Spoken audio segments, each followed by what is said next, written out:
ಕೂಡ ಪ್ರೀತಿಯ ಶುಭಾಶಯಗಳು ಪ್ರಿಯ ಸಹೋದರ ಸಹೋದರಿಯರೇ. It's good to see so many of you have turned tonight. ಈ ರಾತ್ರಿ ಅನೇಕರು ಇಲ್ಲಿ ಬಂದಿರುವುದನ್ನು ನೋಡುವಾಗ ನನಗೆ ಬಹಳ ಸಂತೋಷವಾಗುತ್ತದೆ. My special love and greetings once again to you all and those who are going to listen this messages through YouTube WhatsApp messages and all. ಈ ಸಂಜೆಯ ವೇಳೆಯಲ್ಲಿ ವಾಕ್ಯ ಸಂದೇಶವನ್ನು ಕೇಳುವುದಕ್ಕಾಗಿ ಬಂದಿರುವ ನಿಮ್ಮೆಲ್ಲರಿಗೂ ಹಾಗೂ ವಾಟ್ಸಪ್ ಸಂದೇಶದ ಮೂಲಕವಾಗಿಯೂ ಕೂಡ ದೇವರ ವಾಕ್ಯವನ್ನು ಕೇಳುವಂತ ಎಲ್ಲರಿಗೂ ಕೂಡ ನನ್ನ ವಂದನೆಗಳು. We have taken a theme, very important theme, prepare to meet your God. ನಾವು ಬಹಳ ಪ್ರಾಮುಖ್ಯವಾದಂತಹ ಮುಖ್ಯ ಪ್ರಸ್ತಾಪದ ವಿಷಯವನ್ನು ನಾವು ತೆಗೆದುಕೊಂಡಿದ್ದೇವೆ. ಅದೇನೆಂದರೆ ನಿನ್ನ ಕರ್ತನನ್ನ ಸಂಧಿಸುವುದಕ್ಕೆ ಸಿದ್ಧ ಮಾಡಿಕೋ. More than any time, it is a relevant topic in the days in which we are living. ಬೇರೆ ಎಲ್ಲ ಸಂದರ್ಭಗಳಿಗಿಂತಲೂ ಕೂಡ ನಾವು ಜೀವಿಸುತ್ತಾ ಇರುವಂತಹ ಈ ದಿನಮಾನಗಳಿಗೆ ಈ ಒಂದು ಪ್ರಸ್ತಾಪವು ಬಹಳ ಸೂಕ್ತವಾಗಿರುವಂತದ್ದಾಗಿದೆ. The reason is our blessed Lord is going to come back very soon. ಅದಕ್ಕಿರುವಂತ ಕಾರಣವೇನೆಂದ್ರೆ ನಮ್ಮ ಕರ್ತನಾಗಿರುವ ಯೇಸು ಕ್ರಿಸ್ತನು ಆತನು ಬಹಳ ಬೇಗನೆ ಬರಲಿಕ್ಕಿದ್ದಾನೆ. I am a Bible student of prophecy more than 50 years. ನಾನು ಕಳೆದ 50 ವರ್ಷಗಳಿಗಿಂತಲೂ ಹೆಚ್ಚಿನ ಸಮಯಗಳಿಂದ ನಾನು ಸತ್ಯವೇದ ಪ್ರವಾದನೆಗಳನ್ನು ಕಲಿಯುವಂತಹ ಒಬ್ಬ ವಿದ್ಯಾರ್ಥಿಯಾಗಿದ್ದೇನೆ. The Lord has really convinced me that this generation is being prepared for His coming. ನನ್ನ ಕರ್ತನು ತಾನೇ ನನ್ನನ್ನ ಆತನು ಸಿದ್ಧಪಡಿಸಿದ್ದಾನೆ ಹೃದಯದಲ್ಲಿ. ಏನಂದ್ರೆ ಈಗಿರುವಂತ ಈ ಒಂದು ಸಂತತಿಯೇ ಕರ್ತನ ಬರೋಣಕ್ಕೋಸ್ಕರವಾಗಿ ಸಿದ್ಧ ಮಾಡಲ್ಪಟ್ಟಂತ ಒಂದು ಜನಾಂಗ ಸಂತತಿ ತಲೆಮಾರು ಎಂಬುದಾಗಿ ಕರ್ತನು ಹೇಳಿದ್ದಾನೆ. 30% of Bible was written in prophetical words. ಸತ್ಯವೇದದ 30% ಭಾಗ ಸತ್ಯವೇದ ಪ್ರವಾದನೆಯ ರೂಪದಲ್ಲಿಯೇ ಬರೆಯಲ್ಪಟ್ಟಿದೆ. 18 books in the Bible is prophetical books. ಸತ್ಯವೇದದಲ್ಲಿರುವಂತಹ 66 ಪುಸ್ತಕಗಳಲ್ಲಿ 18 ಪುಸ್ತಕಗಳು ಪ್ರವಾದನೆಯ ಪುಸ್ತಕಗಳೇ ಆಗಿವೆ. Why the Lord has given this prophetical words to us? ದೇವರು ಯಾಕೆ ನಮಗೆ ಈ ಪ್ರವಾದನೆಯ ವಾಕ್ಯಗಳನ್ನ ಮಾತುಗಳನ್ನ ಕೊಟ್ಟಿದ್ದಾನೆ? As He moves in the history to fulfill His purposes, ದೇವರು ಚರಿತ್ರೆಯಲ್ಲಿ ನೋಡುವಾಗ ಆತನು ತನ್ನ ಉದ್ದೇಶಗಳನ್ನ ನೆರವೇರಿಸುವುದಕ್ಕಾಗಿ ಚರಿತ್ರೆ ಯುದ್ಧಕ್ಕೂ ಕೂಡ ಆತನು ಸಂಚರಿಸುತ್ತಾ ಇದ್ದಾನೆ. He wanted His people to understand.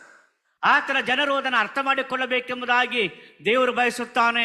We read in Amos, unless He reveals His truth to His servants, He will not do anything. ದೇವರು ತನ್ನ ಉದ್ದೇಶಗಳನ್ನ ತನ್ನ ಸೇವಕರಿಗೆ ತಿಳಿಸದ ಹೊರತು ಯಾವ ಕಾರ್ಯಗಳನ್ನು ಮಾಡುವುದಿಲ್ಲ. The Lord's coming is very, very near because all the prophecies that was foretold thousands of years is getting fulfilled in a short span of time. ಕರ್ತನ ಬರಣವು ಬಹಳ ಸಮೀಪವಾಗಿದೆ. ಯಾಕಂದ್ರೆ ಸಾವಿರಾರು ವರ್ಷಗಳ ಹಿಂದಿನಿಂದಲೂ ಕೂಡ ಆತನ ಹೇಳುತ್ತಾ ಬಂದಂತ ಪ್ರವಾದನೆಗಳು ನೆರವೇರುತ್ತಾ ಇರುವಂತಾಗುವೆ ಮತ್ತು ನಮ್ಮ ಕಾಲದಲ್ಲಿಯೂ ನೆರವೇರುತ್ತಾ ಇವೆ.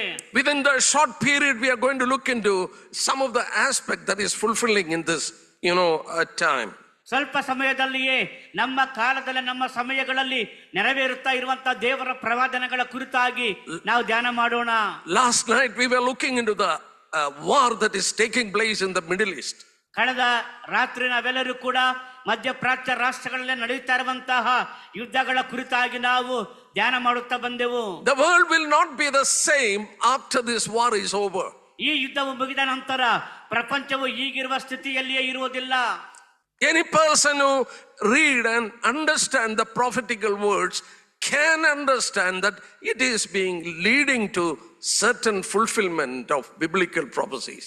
ದೇವರ ವಾಕ್ಯವನ್ನು ಓದುವಂತ ಕಲಿಯುವಂತ ಪ್ರತಿಯೊಬ್ಬೊಬ್ಬ ವಿಶ್ವಾಸಿಯು ಕೂಡ ಆತರ ಅರ್ಥ ಮಾಡಿಕೊಳ್ಳುತ್ತಾನೆಂದ್ರೆ ಈ ಎಲ್ಲ ಘಟನೆಗಳು ಪ್ರವಾದನೆಗಳ ನೆರವೇರುವಿಕೆಗೆ ನಡೆಸುತ್ತಾ ಮುಂದೆ ಹೋಗುತ್ತವೆ ಎಂಬುದನ್ನು ಅರ್ಥ ಮಾಡಿಕೊಳ್ಳುತ್ತಾರೆ.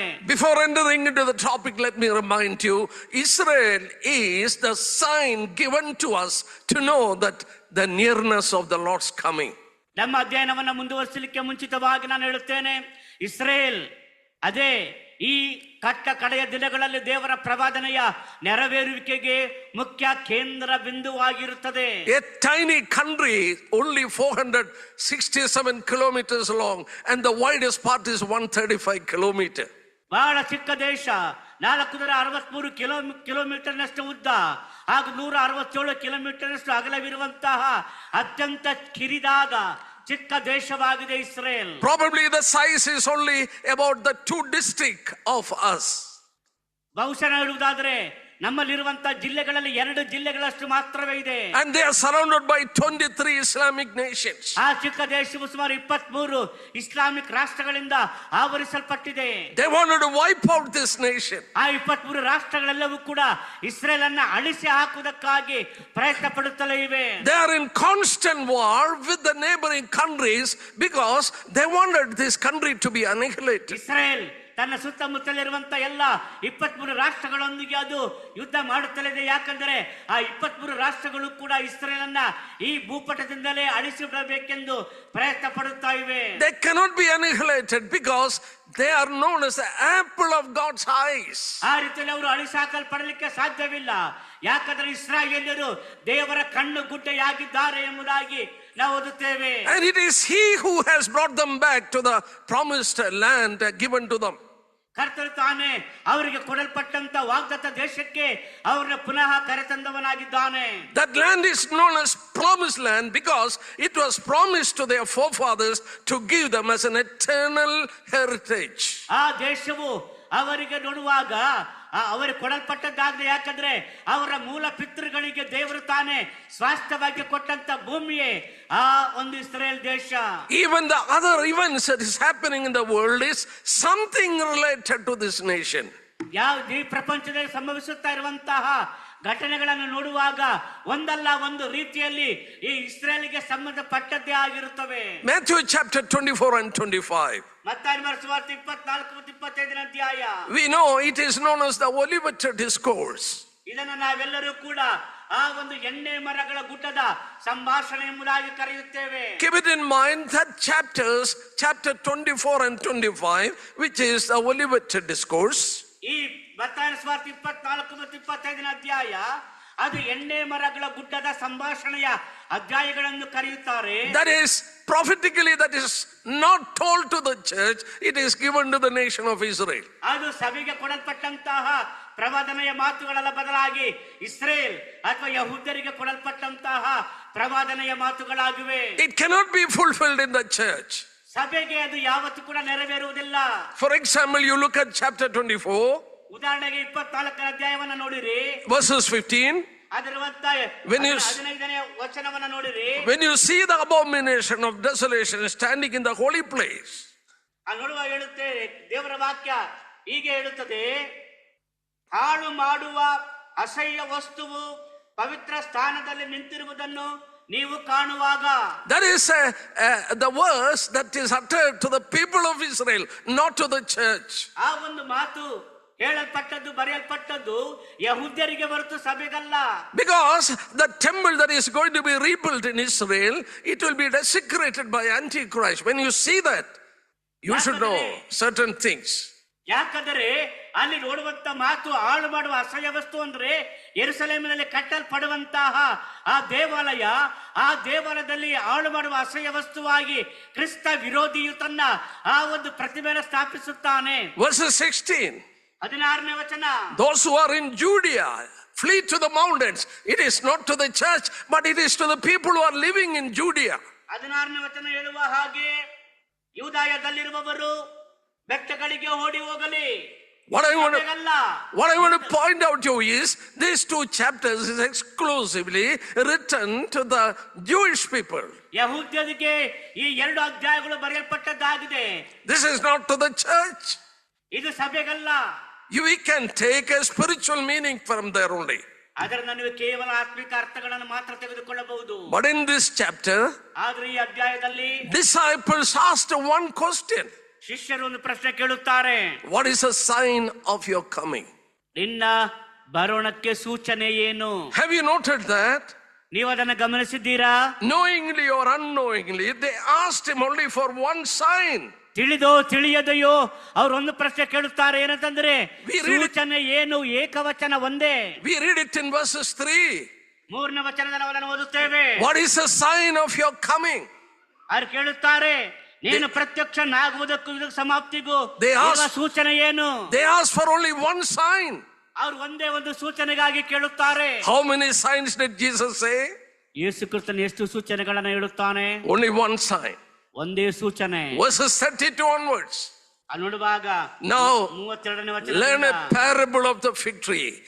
ನೋಡುವಾಗ ಅಲ್ಲಿ ಕರ್ತನಾಗಿರುವಂತ ಯೇಸು ಕ್ರಿಸ್ತನು ಹೇಳುತ್ತಾನೆ 32 ಅಂಜೂರದ ಮರದ ದೃಷ್ಟಾಂತದಿಂದ ಬುದ್ಧಿ ಕಲಿಯಿರಿ. When you are going to see its branches are tender and putting forth leaves, you should understand that I am near. ನೋಡುವಾಗ ಆ ಅಂಜೂರದ ಮರವನ್ನು ನೋಡುವಾಗ ಅದರ ಕೊಂಬೆ ಇನ್ನು ಎಳೆಯದಾಗಿದ್ದು ಎಲೆ ಬಿಡುವಾಗ ಬೇಸಿಗೆಯು ಹತ್ತಿರವಾಯಿತೆಂದು ತಿಳಿದುಕೊಳ್ಳಿರಿ. Let me remind you, dear ones, if you go to Joel chapter 1 verse 6 and 7, no need of reading. ಪ್ರಿಯರಾದವರ ಯೋವೇಲನ ಪ್ರವಾದನ ಗ್ರಂಥ 1ನೇ ಅಧ್ಯಾಯ 6 ಮತ್ತು 7ನೇ ವಚನಕ್ಕೆ ನಾವು ಹೋಗುವುದಾದರೆ very clearly it is told that a fig tree is a symbolical representation of the nation of Israel. ಆ ಒಂದು ವಾಕ್ಯದಲ್ಲಿ ಈ ಒಂದು ಅಂಜೂರದ ಮರ ಅನ್ನುವಂಥದ್ದು ಇಸ್ರಾಯೇಲರಿಗೆ ಒಂದು ಸೂಚನೆಯಾಗಿ ದೃಷ್ಟಾಂತವಾಗಿ ಹೇಳಲ್ಪಟ್ಟದ್ದಾಗಿದೆ. We know there was no nation of Israel almost 2000 years. ಸುಮಾರು 2000 ವರ್ಷಗಳವರೆಗೆ ಇಸ್ರೇಲ್ ಅಂತ ದೇಶವೇ ಅಸ್ತಿತ್ವದಲ್ಲಿ ಇರಲಿಲ್ಲ. As prophets have foretold and Jesus has foretold, you will be slain by the sword and you will be scattered from one end of the earth to the other end of the earth. ಪ್ರವಾದಿಗಳು ಮಾತ್ರವಲ್ಲ, ಕರ್ತನಾಗಿರುವ ಯೇಸು ಕ್ರಿಸ್ತನು ಕೂಡ ಪ್ರವಾದಿಸಿದ ಹಾಗೆ ನೀವು ಕತ್ತಿಯ ಬಾಯಿಗೆ ನೀವು ತುತ್ತಾಗುವಿರಿ ಮತ್ತು ಭೂಮಿಯ ಈ ಮೂಲೆಯಿಂದ ಆ ಕಡೆ ಮೂಲೆಯವರೆಗೂ ಕೂಡ ಚದರಿ ಹೋಗುವಿರಿ ಎಂಬುದಾಗಿ ಕರ್ತನು ಹೇಳಿದ್ದನು. They have been scattered throughout the world. ಅವರು ಪ್ರಪಂಚದಾದ್ಯಂತ ಚದರಿ ಹೋದರು. They came even to India. ಅವರು ಭಾರತಕ್ಕೂ ಕೂಡ ಬಂದರು. They were in Kerala. Kerala is one of the end of the world. ಅವರು ಕೇರಳಕ್ಕೆ ಬಂದರು. ಕೇರಳ ಈ ಪ್ರಪಂಚದ ಒಂದು ಮುಖ್ಯವಾದ ಮೂಲೆಯಾಗಿದೆ. I went to Australia. In Australia there were, it is very far. There Jewish people were there. ನಾನು ಆಸ್ಟ್ರೇಲಿಯಾಕ್ಕೆ ಹೋಗಿದ್ದನು. ಅಲ್ಲಿ ಹೋದಾಗಲೂ ಕೂಡ ಅಲ್ಲಿಯೋ ಯಹೂದ್ಯ ಜನರಿದ್ದದನ್ನು ನೋಡಿದೆನು. They were scattered throughout the world. ಅವರು ಪ್ರಪಂಚದಾದ್ಯಂತ ಚದರಿ ಹೋಗಿದ್ದಾರೆ.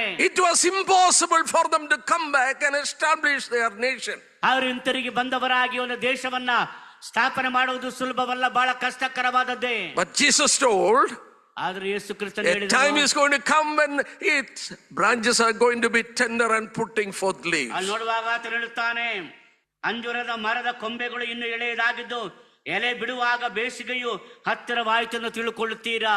Then you should understand that I am near. ಆಗ ನೀವು ಅರ್ಥ ಮಾಡಿಕೊಳ್ಳಬೇಕು, ನನ್ನ ಬರಣವು ಸಮೀಪವಾಗಿದೆ ಎಂದು. And he gave an assurance. ಆತನು ಆಗ ಅವರಿಗೂ ಅವನು ಭರವಸೆ ಕೊಡುತ್ತಾನೆ. Verses 34 of Matthew 24. 24ನೇ ಮತ್ತಾಯನ ಸುವಾರ್ತೆ 34ನೇ ವಚನ. Surely I say to you, this generation will no means pass away. ಇದೆಲ್ಲ ಆಗುವ ತನಕ ಈ ಸಂತತಿಯು ಅಳಿದು ಹೋಗುವುದೇ ಇಲ್ಲವೆಂದು ನಿಮಗೆ ಸತ್ಯವಾಗಿ ಹೇಳುತ್ತೇನೆ. Which is that generation? ಯಾವುದು ಆ ಜನಾಂಗ? Many have doubts. ಅನೇಕರಿಗೆ ಒಂದು ಸಂದೇಹವಿದೆ. The word for generation in Greek is genia. ನೋಡುವಾಗ ಇಲ್ಲಿರುವಂತಹ ಸಂತತಿಗೆ ಗ್ರೀಕ್ ನಲ್ಲಿ ಜೀನಿಯಾ ಎಂದು ಹೇಳುತ್ತಾರೆ. When you go to Matthew chapter 1, ನೀವು ಮತ್ತಾಯನ ಸುವಾರ್ತೆ 1ನೇ ಅಧ್ಯಾಯಕ್ಕೆ ಬಂದರೆ there you read in verses 17 3 times that particular word is used. ನೋಡುವಾಗ 17ನೇ ವಚನದಲ್ಲಿ ಅದು 3 ಸಾರಿಯ ಪದ ಬಳಕೆಯಾಗಿದೆ. From Abraham to David 14 generation. ಅಬ್ರಹಾಮನಿಂದ ದಾವೀದವರೆಗೆ ಒಟ್ಟು 14 ತಲೆಗಳು. David to captivity 14 generation. ದಾವೀದ ಮೊದಲುಗೊಂಡು ಬಾಬೆಲಿಗೆ ಹೋಗುವ ತನಕ 14 ತಲೆಗಳು. From captivity to Christ 14 generation. ಬಾಬೆಲಿಗೆ ಸೆರೆ ಹೋದದಿನಿಂದ ಕ್ರಿಸ್ತನವರೆಗೂ 14 ತಲೆಗಳು ಅಥವಾ ತಲೆಮಾರುಗಳು. Literal generation.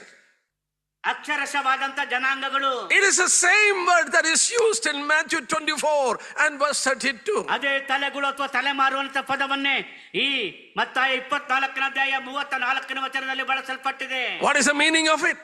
ಅದರ ಅರ್ಥವೇನು? The generation that sees the budding of the fig tree.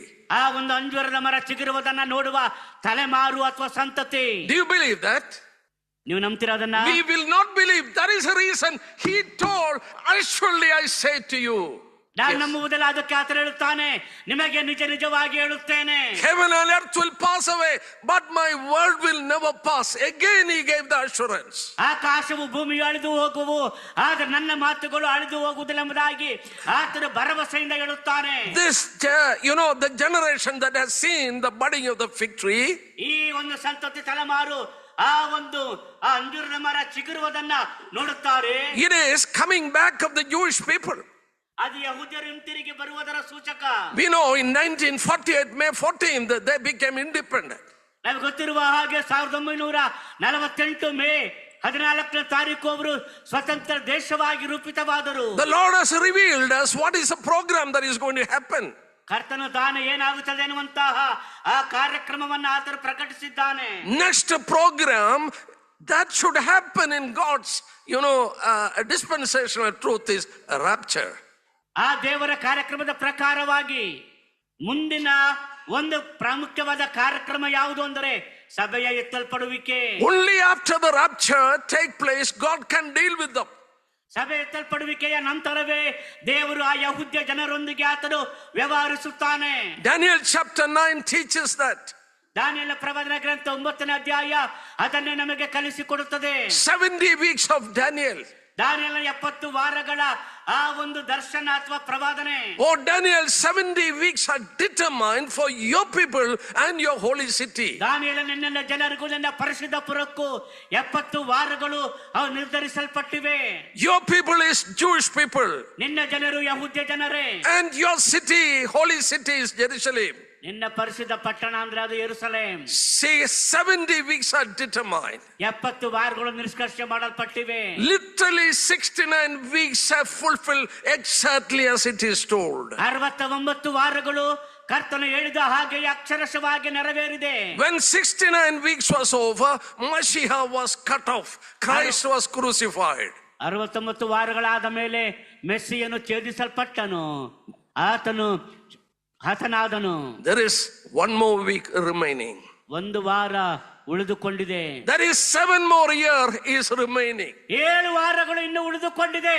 That cannot be fulfilled when the church is here.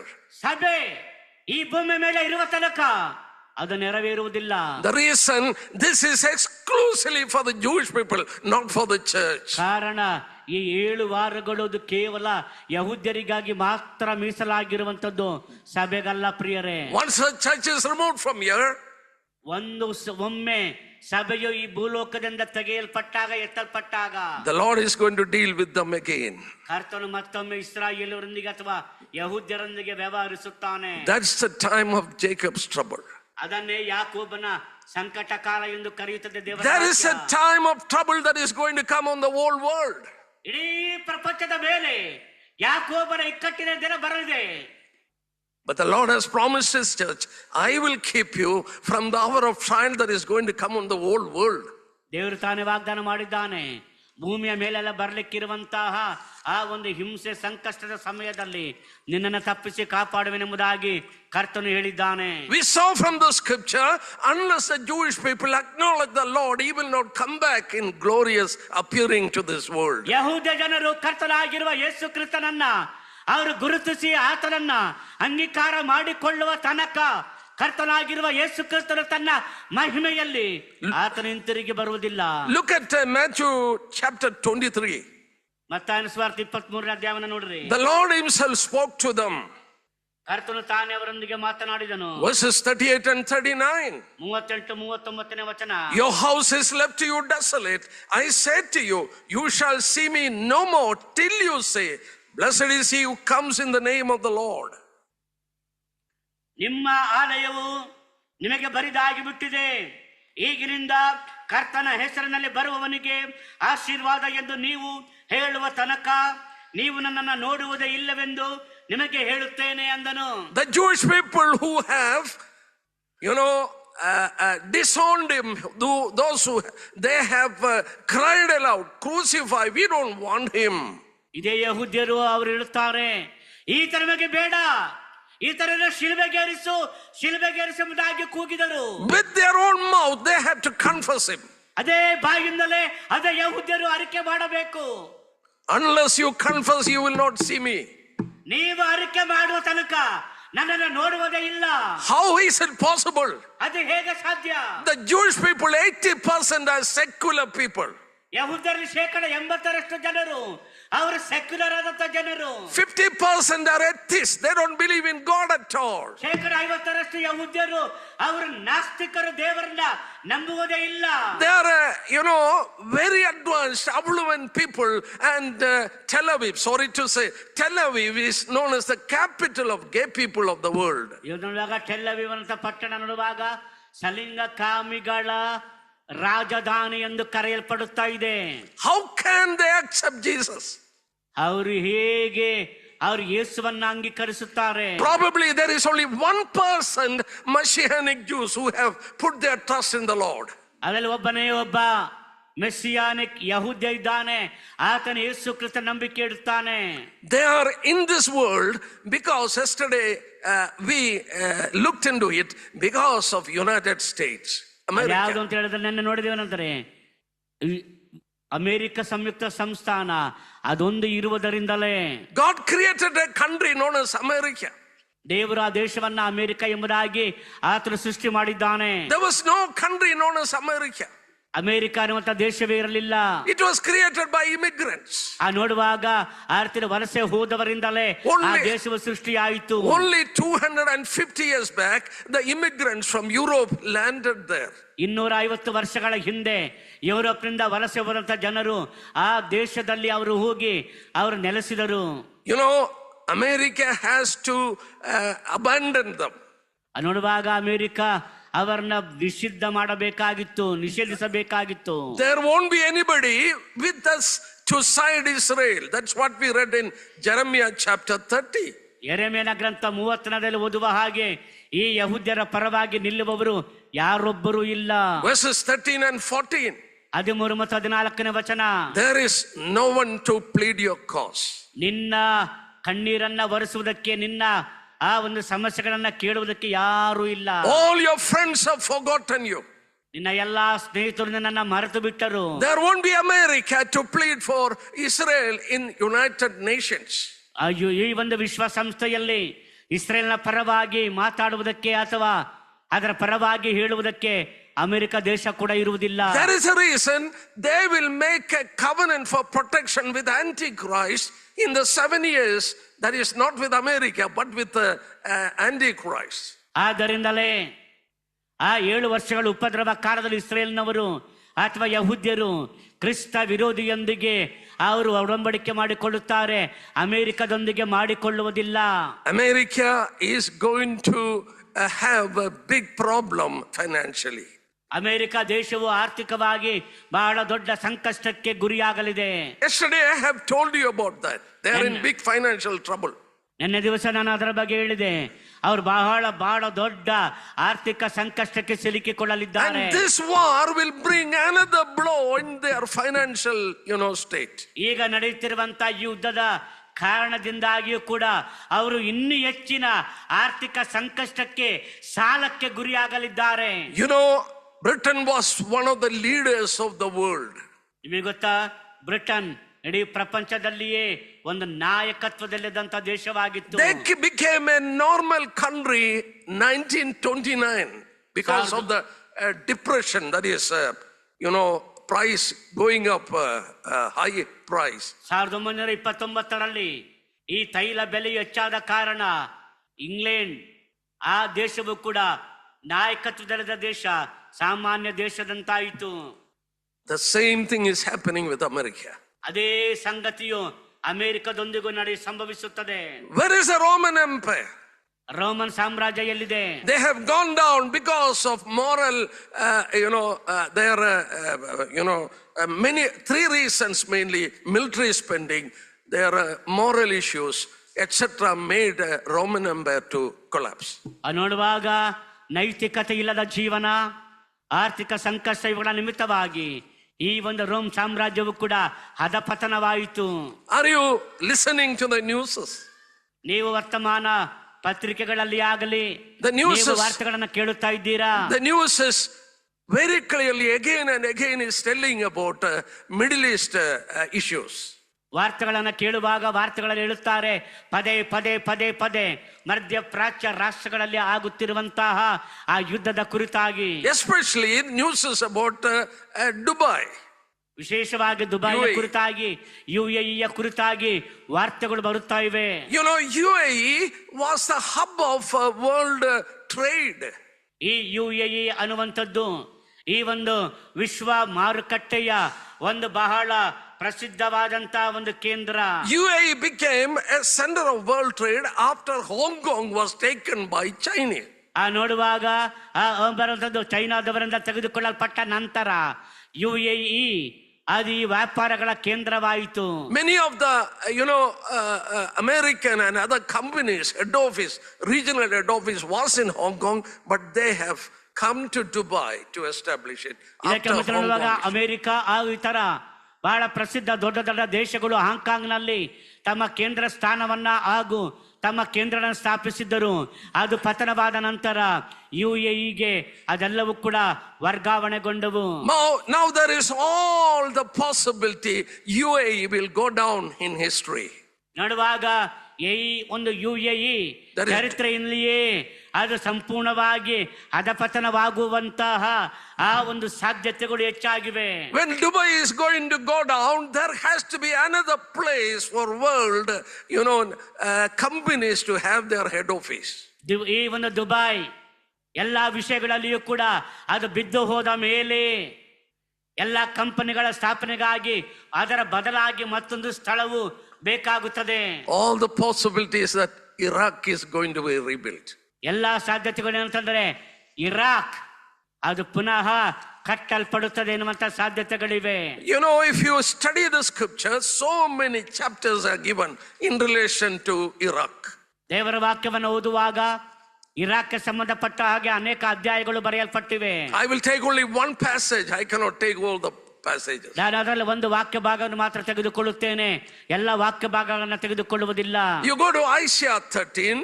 ಯೆಶಾಯನ ಪ್ರವಾದನ ಗ್ರಂಥ Jeremiah 13ನೇ ಅಧ್ಯಾಯ, Jeremiah chapter 50 and 51. ಯೆರೆಮೀಯನ ಪ್ರವಾದನ ಗ್ರಂಥ 50 51ನೇ ಅಧ್ಯಾಯ, Revelation chapter 17 and 18. ಪ್ರಕಟಣೆ ಗ್ರಂಥ 17 ಮತ್ತು 18ನೇ ಅಧ್ಯಾಯಗಳು, Zechariah chapter 5. ಜಕರ್ಯನ ಪ್ರವಾದನ ಗ್ರಂಥ 5ನೇ ಅಧ್ಯಾಯ.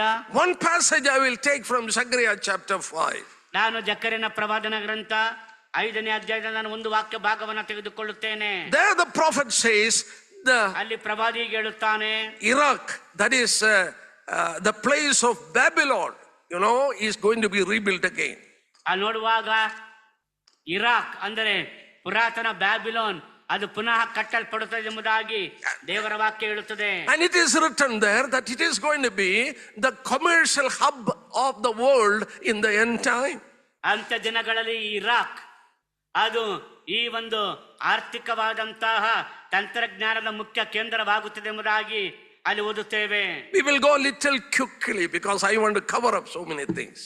ಬೇಗನೆ ಓದಿಕೊಳ್ಳೋಣ, ನಾನು ಅನೇಕ ವಿಷಯಗಳನ್ನ ನಾನು ತೆಗೆದುಕೊಳ್ಳಬೇಕಾಗಿದೆ. Turn with me to Zechariah chapter 5. ಜಕರ್ಯನ ಪ್ರವಾದನ ಗ್ರಂಥ 5ನೇ ಅಧ್ಯಾಯಕ್ಕೆ ತೆಗೆದುಕೊಳ್ಳಿರಿ. Verse 5 to 11. 5ರಿಂದ 11ರವರೆಗೆ. Prophet is seeing a basket or ephah is being lifted up and it is flying in the air. ಅಲ್ಲಿ ನೋಡುವಾಗ ಆ ವಸ್ತುವು ಅದು ನೋಡುವಾಗ ಅದು ಕಂಡು ಬಂದಂತದ್ದು ನೋಡುತ್ತೇವೆ. 6ನೇ ವಚನ. Yes. Verse 6. ಆ ವಸ್ತು ಒಂದು ಕೊಳಗ ಪಾತ್ರೆ ಎಂದು ಹೇಳಿದನು. An ephah. ನೋಡುವಾಗ ನೋಡುತ್ತೇವೆ ಅದು ಕೊಳಗ ಪಾತ್ರೆ. Yeah, that ephah is a measuring jar. ನೋಡುವಾಗ ಅದು ಅಳತೆ ಮಾಡುವಂತಹ ಒಂದು ವಸ್ತು. One ephah is actually 10 omer. ನೋಡುವಾಗ 10 ಓಮರ್ಗಳ ಅಳತೆ ಎದ್ದದು. And it is being lifted up. ಅದು ಮೇಲಕ್ಕೆ ಎತ್ತಲ್ಪಟ್ಟಿತು. It is being taken in the air to some place. ಅದು ಗಾಳಿಯಲ್ಲಿ ಮತ್ತೊಂದು ಸ್ಥಳಕ್ಕೆ ತೆಗೆದುಕೊಂಡು ಹೋಗಲ್ಪಟ್ಟಿತು. And the prophet asked, where are you taking this? ಪ್ರವಾದಿ ಕೇಳ್ತಾ ಇದ್ದಾನೆ, ಎಲ್ಲಿ ತೆಗೆದುಕೊಂಡು ಹೋಗುತ್ತೀಯಾ? Look at verses 11. I'm not going to expound other verses. 11ನೇ ವಚನ ನೋಡ್ರಿ, ಬೇರೆ ವಚನಗಳನ್ನ ವಿವರಿಸಲಿಕ್ಕೆ ಹೋಗುವುದಿಲ್ಲ. He said to me to build a house for it in the land of Shinar. When it is ready, the basket will be set there on its base. ನೋಡುವಾಗ ಅವನು ನನಗೆ Shinar ದೇಶದಲ್ಲಿ ಅವಳಿಗೆ ಮನೆ ಕಟ್ಟುವುದಕ್ಕಾಗಿ ಹೋಗುತ್ತಾರೆ, ಅದು ಸಿದ್ಧವಾದಾಗ ಸ್ವಂತ ಸ್ಥಳದಲ್ಲಿ ನಿಲ್ಲಿಸಲ್ಪಡುವಳು. This basket is the emblem of commerce. ಈ ಒಂದು ಕೊಳಗ ಪಾತ್ರೆಯು ಅದು ವ್ಯಾಪಾರ ವಹಿವಾಟಿನ ಒಂದು ಚಿತ್ರಣ. It has to be established in Shinar. ಅದು ಶಿನಾರ್ ನಲ್ಲಿಯೇ ಅದು ಸ್ಥಾಪಿಸಲ್ಪಡಬೇಕು. Where is this Shinar? Shinar ಎಲ್ಲಿದೆ? Look at Genesis chapter 11. ಆದಿಕಾಂಡ 11ನೇ ಅಧ್ಯಾಯವನ್ನು ನೋಡಿರಿ. We read there, ಅಲ್ಲಿ ನಾವೀಗ ಓದ್ತೇವೆ verses 2. 2ನೇ ವಚನ. It came to pass as they journeyed from the east, they found a plain in the land of Shinar, and they dwelt there. And they said to one another, come, let us make bricks and bake thoroughly. And they have made it, verses 4, come, let us build ourselves a city, a tower whose top in the heaven, let we be scattered abroad over the face of the world. It is known as Babel. 2ನೇ ವಚನ. ಅವರು ಪೂರ್ವ ದಿಕ್ಕಿಗೆ ಮುಂದೆ ಮುಂದೆ ಪ್ರಯಾಣ ಮಾಡುತ್ತಿರುವಾಗ Shinar ದೇಶದಲ್ಲಿ ಬಯಲು ಸೀಮೆ ಸಿಕ್ಕಲು ಅಲ್ಲೇ ವಾಸ ಮಾಡಿಕೊಂಡು ತಮ್ಮ ತಮ್ಮೊಳಗೆ, ಬನ್ನಿ ಒಳ್ಳೊಳ್ಳೆ ಸುಟ್ಟ ಇಟ್ಟಿಗೆಗಳನ್ನ ಮಾಡೋಣ, ಒಂದು ಪಟ್ಟಣವನ್ನ ಆಕಾಶವನ್ನ ಮುಟ್ಟುವ ಗೋಪುರವನ್ನು ಕಟ್ಟಿ ದೊಡ್ಡ ಹೆಸರನ್ನು ಮಾಡೋಣ ಎಂಬುದಾಗಿ ಹೇಳಿದರು. 9ನೇ ವಚನ ಹೇಳುವ ಹಾಗೆ ಅದು Babel. Shinar is in Babel, Babylon. Babel ಅಥವಾ ಬ್ಯಾಬಿಲೋನ್ ನಲ್ಲಿದೆ. Where is Babylon? ಬ್ಯಾಬಿಲೋನ್ ನಲ್ಲಿದೆ. Babylon is in present Iraq. ಅದು ವರ್ತಮಾನ ಕಾಲದ ಇರಾಕ್ ನಲ್ಲಿದೆ. You turn with me to Daniel chapter 1 also. ದಾನಿಯೇಲನ ಪ್ರವಾದನ ಗ್ರಂಥ 1ನೇ ಅಧ್ಯಾಯಕ್ಕೆ ತೆಗೆದುಕೊಳ್ಳಿರಿ. One more verse to prove where is this Shinar. ಈ ಶಿನಾರ್ ಎಲ್ಲಿದೆ ಎಂಬುದಾಗಿ ಹೇಳುವುದಕ್ಕೆ ಮತ್ತೊಂದು ನಿರೂಪಣೆ. Daniel chapter 1. ದಾನಿಯೇಲನ ಗ್ರಂಥ 1ನೇ ಅಧ್ಯಾಯ. There you read again, on the 3rd year reign of Jehoiakim king of Judah, Nebuchadnezzar king of Babylon came to Jerusalem, besieged it, and the Lord gave Jehoiakim and we read in verses 2, Lord gave Jehoiakim king of Judah into the hand with some of the articles of the house of God, which he carried into the land of Shinar.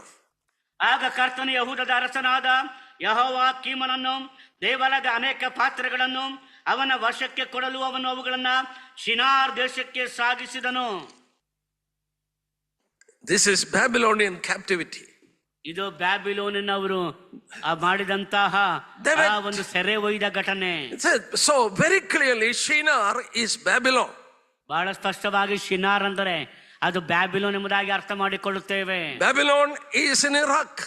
Babylon Iraq ದೇಶದಲ್ಲಿದೆ. We read in Zechariah chapter 5. ನಾವು ಜಕರೀಯನ ಪ್ರವಾದನ ಗ್ರಂಥ 5ನೇ ಅಧ್ಯಾಯದಲ್ಲಿ ಓದ್ತೇವೆ. In the future they are going to build a house for this ephah or basket or commerce, and there he will establish this commerce there. ನೋಡುವಾಗ ಅಲ್ಲಿ ನೋಡುತ್ತೇವೆ ಅಂತಂದ್ರೆ ಆ ಒಂದು ಕೊಳಗ ಪಾತ್ರೆ ಬಗ್ಗೆ ಮಾತನಾಡುತ್ತಾನೆ. ಆ ಕೊಳಗ ಪಾತ್ರೆ ಬಗ್ಗೆ ಮಾತನಾಡುವಾಗ ಆ ಒಂದು ದೇಶವನ್ನ ಅದಕ್ಕಾಗಿ ಕಟ್ಟುತ್ತಾನೆ. This is exactly you read in chapter 18 of Revelation. ಅದನ್ನೇ ಪ್ರಕಟಣೆ ಗ್ರಂಥ 18ನೇ ಅಧ್ಯಾಯದಲ್ಲಿ ಓದುತ್ತೇವೆ. I was speaking in Bahrain, a few days back on this topic. ಕೆಲವು ದಿವಸಗಳ ಹಿಂದೆ ನಾನು ಬೆಹರಿನ್ನಲ್ಲಿ ಈ ಒಂದು ವಿಷಯಗಳ ಕುರಿತಾಗಿ ನಾನು ವಾಕ್ಯವನ್ನು ಹಂಚಿಕೊಳ್ಳುತ್ತಾ ಇದ್ದೆ. A big man who is a very highly placed in a medical a company where medical things are sold. ನೋಡುವಾಗ ಅಲ್ಲಿ ಒಬ್ಬ ದೊಡ್ಡ ವ್ಯಕ್ತಿ ಬಂದಿದ್ದನು. ಆತನು ವೈದ್ಯಕೀಯ ಉಪಕರಣಗಳನ್ನ ಮಾರಾಟ ಮಾಡುವಂತಹ ಒಂದು ಕಂಪನಿಯ ಬಹಳ ದೊಡ್ಡ ವ್ಯಕ್ತಿಯಾಗಿ ಅಧಿಕಾರಿಯಾಗಿದ್ದನು. He told me like this. ಆತ ನನಗೆ ಹೀಗೆ ಹೇಳಿದನು, brother, we can sell only 10 the scanning machine and all in a year in the whole of Middle East. ನಾವು 10 ಈ ಒಂದು ಸ್ಕ್ಯಾನ್ ಮಿಷನ್ ಅನ್ನ ಇಡೀ ಮಧ್ಯಪ್ರಾಚ್ಯದಲ್ಲಿ ಕೇವಲ 10 ಮಾತ್ರ ಮಾರಲಿಕ್ಕೆ ಸಾಧ್ಯ. But we are able to sell 40 pieces in Iraq alone. ಆದರೆ ಅಂತ 40 ಆ ಒಂದು ಯಂತ್ರಗಳನ್ನ ಅಥವಾ ಯಂತ್ರೋಪಕರಣವನ್ನ ಇರಾಕ್ ಒಂದರಲ್ಲಿ 40 ಮಾರುತ್ತೇವೆ. Huge buildings of hospitals and other buildings are going on. ದೊಡ್ಡ ದೊಡ್ಡ ಕಟ್ಟಡಗಳು, ದೊಡ್ಡ ದೊಡ್ಡ ಆಸ್ಪತ್ರೆಗಳು ಇರಾಕ್ ನಲ್ಲಿ ತಲೆ ಎತ್ತುತ್ತಾ ಇವೆ. Now you find the war which is going on mainly for oil. ಈಗ ನೀವು ನೋಡ್ತಾ ಇದ್ದೀರಾ ಈ ಒಂದು ಯುದ್ಧವನ್ನ, ಈ ಯುದ್ಧ ಮುಖ್ಯವಾಗಿ ನಡೆಯುತ್ತಾ ಇರುವಂತದ್ದು ತೈಲಕ್ಕೋಸ್ಕರವಾಗಿ. Every country needs oil. ಪ್ರತಿಯೊಂದು ದೇಶಕ್ಕೂ ಕೂಡ ಈ ತೈಲ ಬೇಕೇ ಬೇಕು. You know, Iraq or Babylon is in the hub of Kuwait, Kuwait and Saudi Arabia, etc., were actually this oil under the earth. Iraq ಅನ್ನುವಂಥದ್ದು ನೋಡುವಾಗ ಕುವೈಟ್ ಆಗ ಮಧ್ಯ ಪ್ರಾಚ್ಯದ ಅನೇಕ ದೇಶಗಳಲ್ಲಿ ಆ ತೈಲ ಸಿಗುವಂತ ಕೇಂದ್ರ ತೈಲ ಸಂಸ್ಕರಣೆ ಇರುವಂತ ಸ್ಥಳವಾಗಿದೆ. It is calculated that Iraq has more oil than Saudi Arabia. ಲೆಕ್ಕ ಹಾಕಿದಾಗ ಸೌದಿ ಅರೇಬಿಯಾಗಿಂತಲೂ ಹೆಚ್ಚಾದಂತ ತೈಲ ಇರಾಕ್ ನಲ್ಲಿದೆ ಎಂಬುದಾಗಿ ಹೇಳುತ್ತಾರೆ. But it is not explored because of political reason. ಆದರೆ ರಾಜಕೀಯ ಕಾರಣಗಳಿಂದಾಗಿ ಅದನ್ನ ಏನ್ ಮಾಡಲಿಲ್ಲ, ಅವರು ಕಂಡುಹಿಡಿಯಲಿಲ್ಲ. Now Europeans are going there. ಈಗ ಯುರೋಪ್ನವರು ಅಲ್ಲಿ ಹೋಗುತ್ತಿದ್ದಾರೆ. Not only that, ಅಷ್ಟು ಮಾತ್ರ Iraq is the only country in the Middle East where there is sweet water river.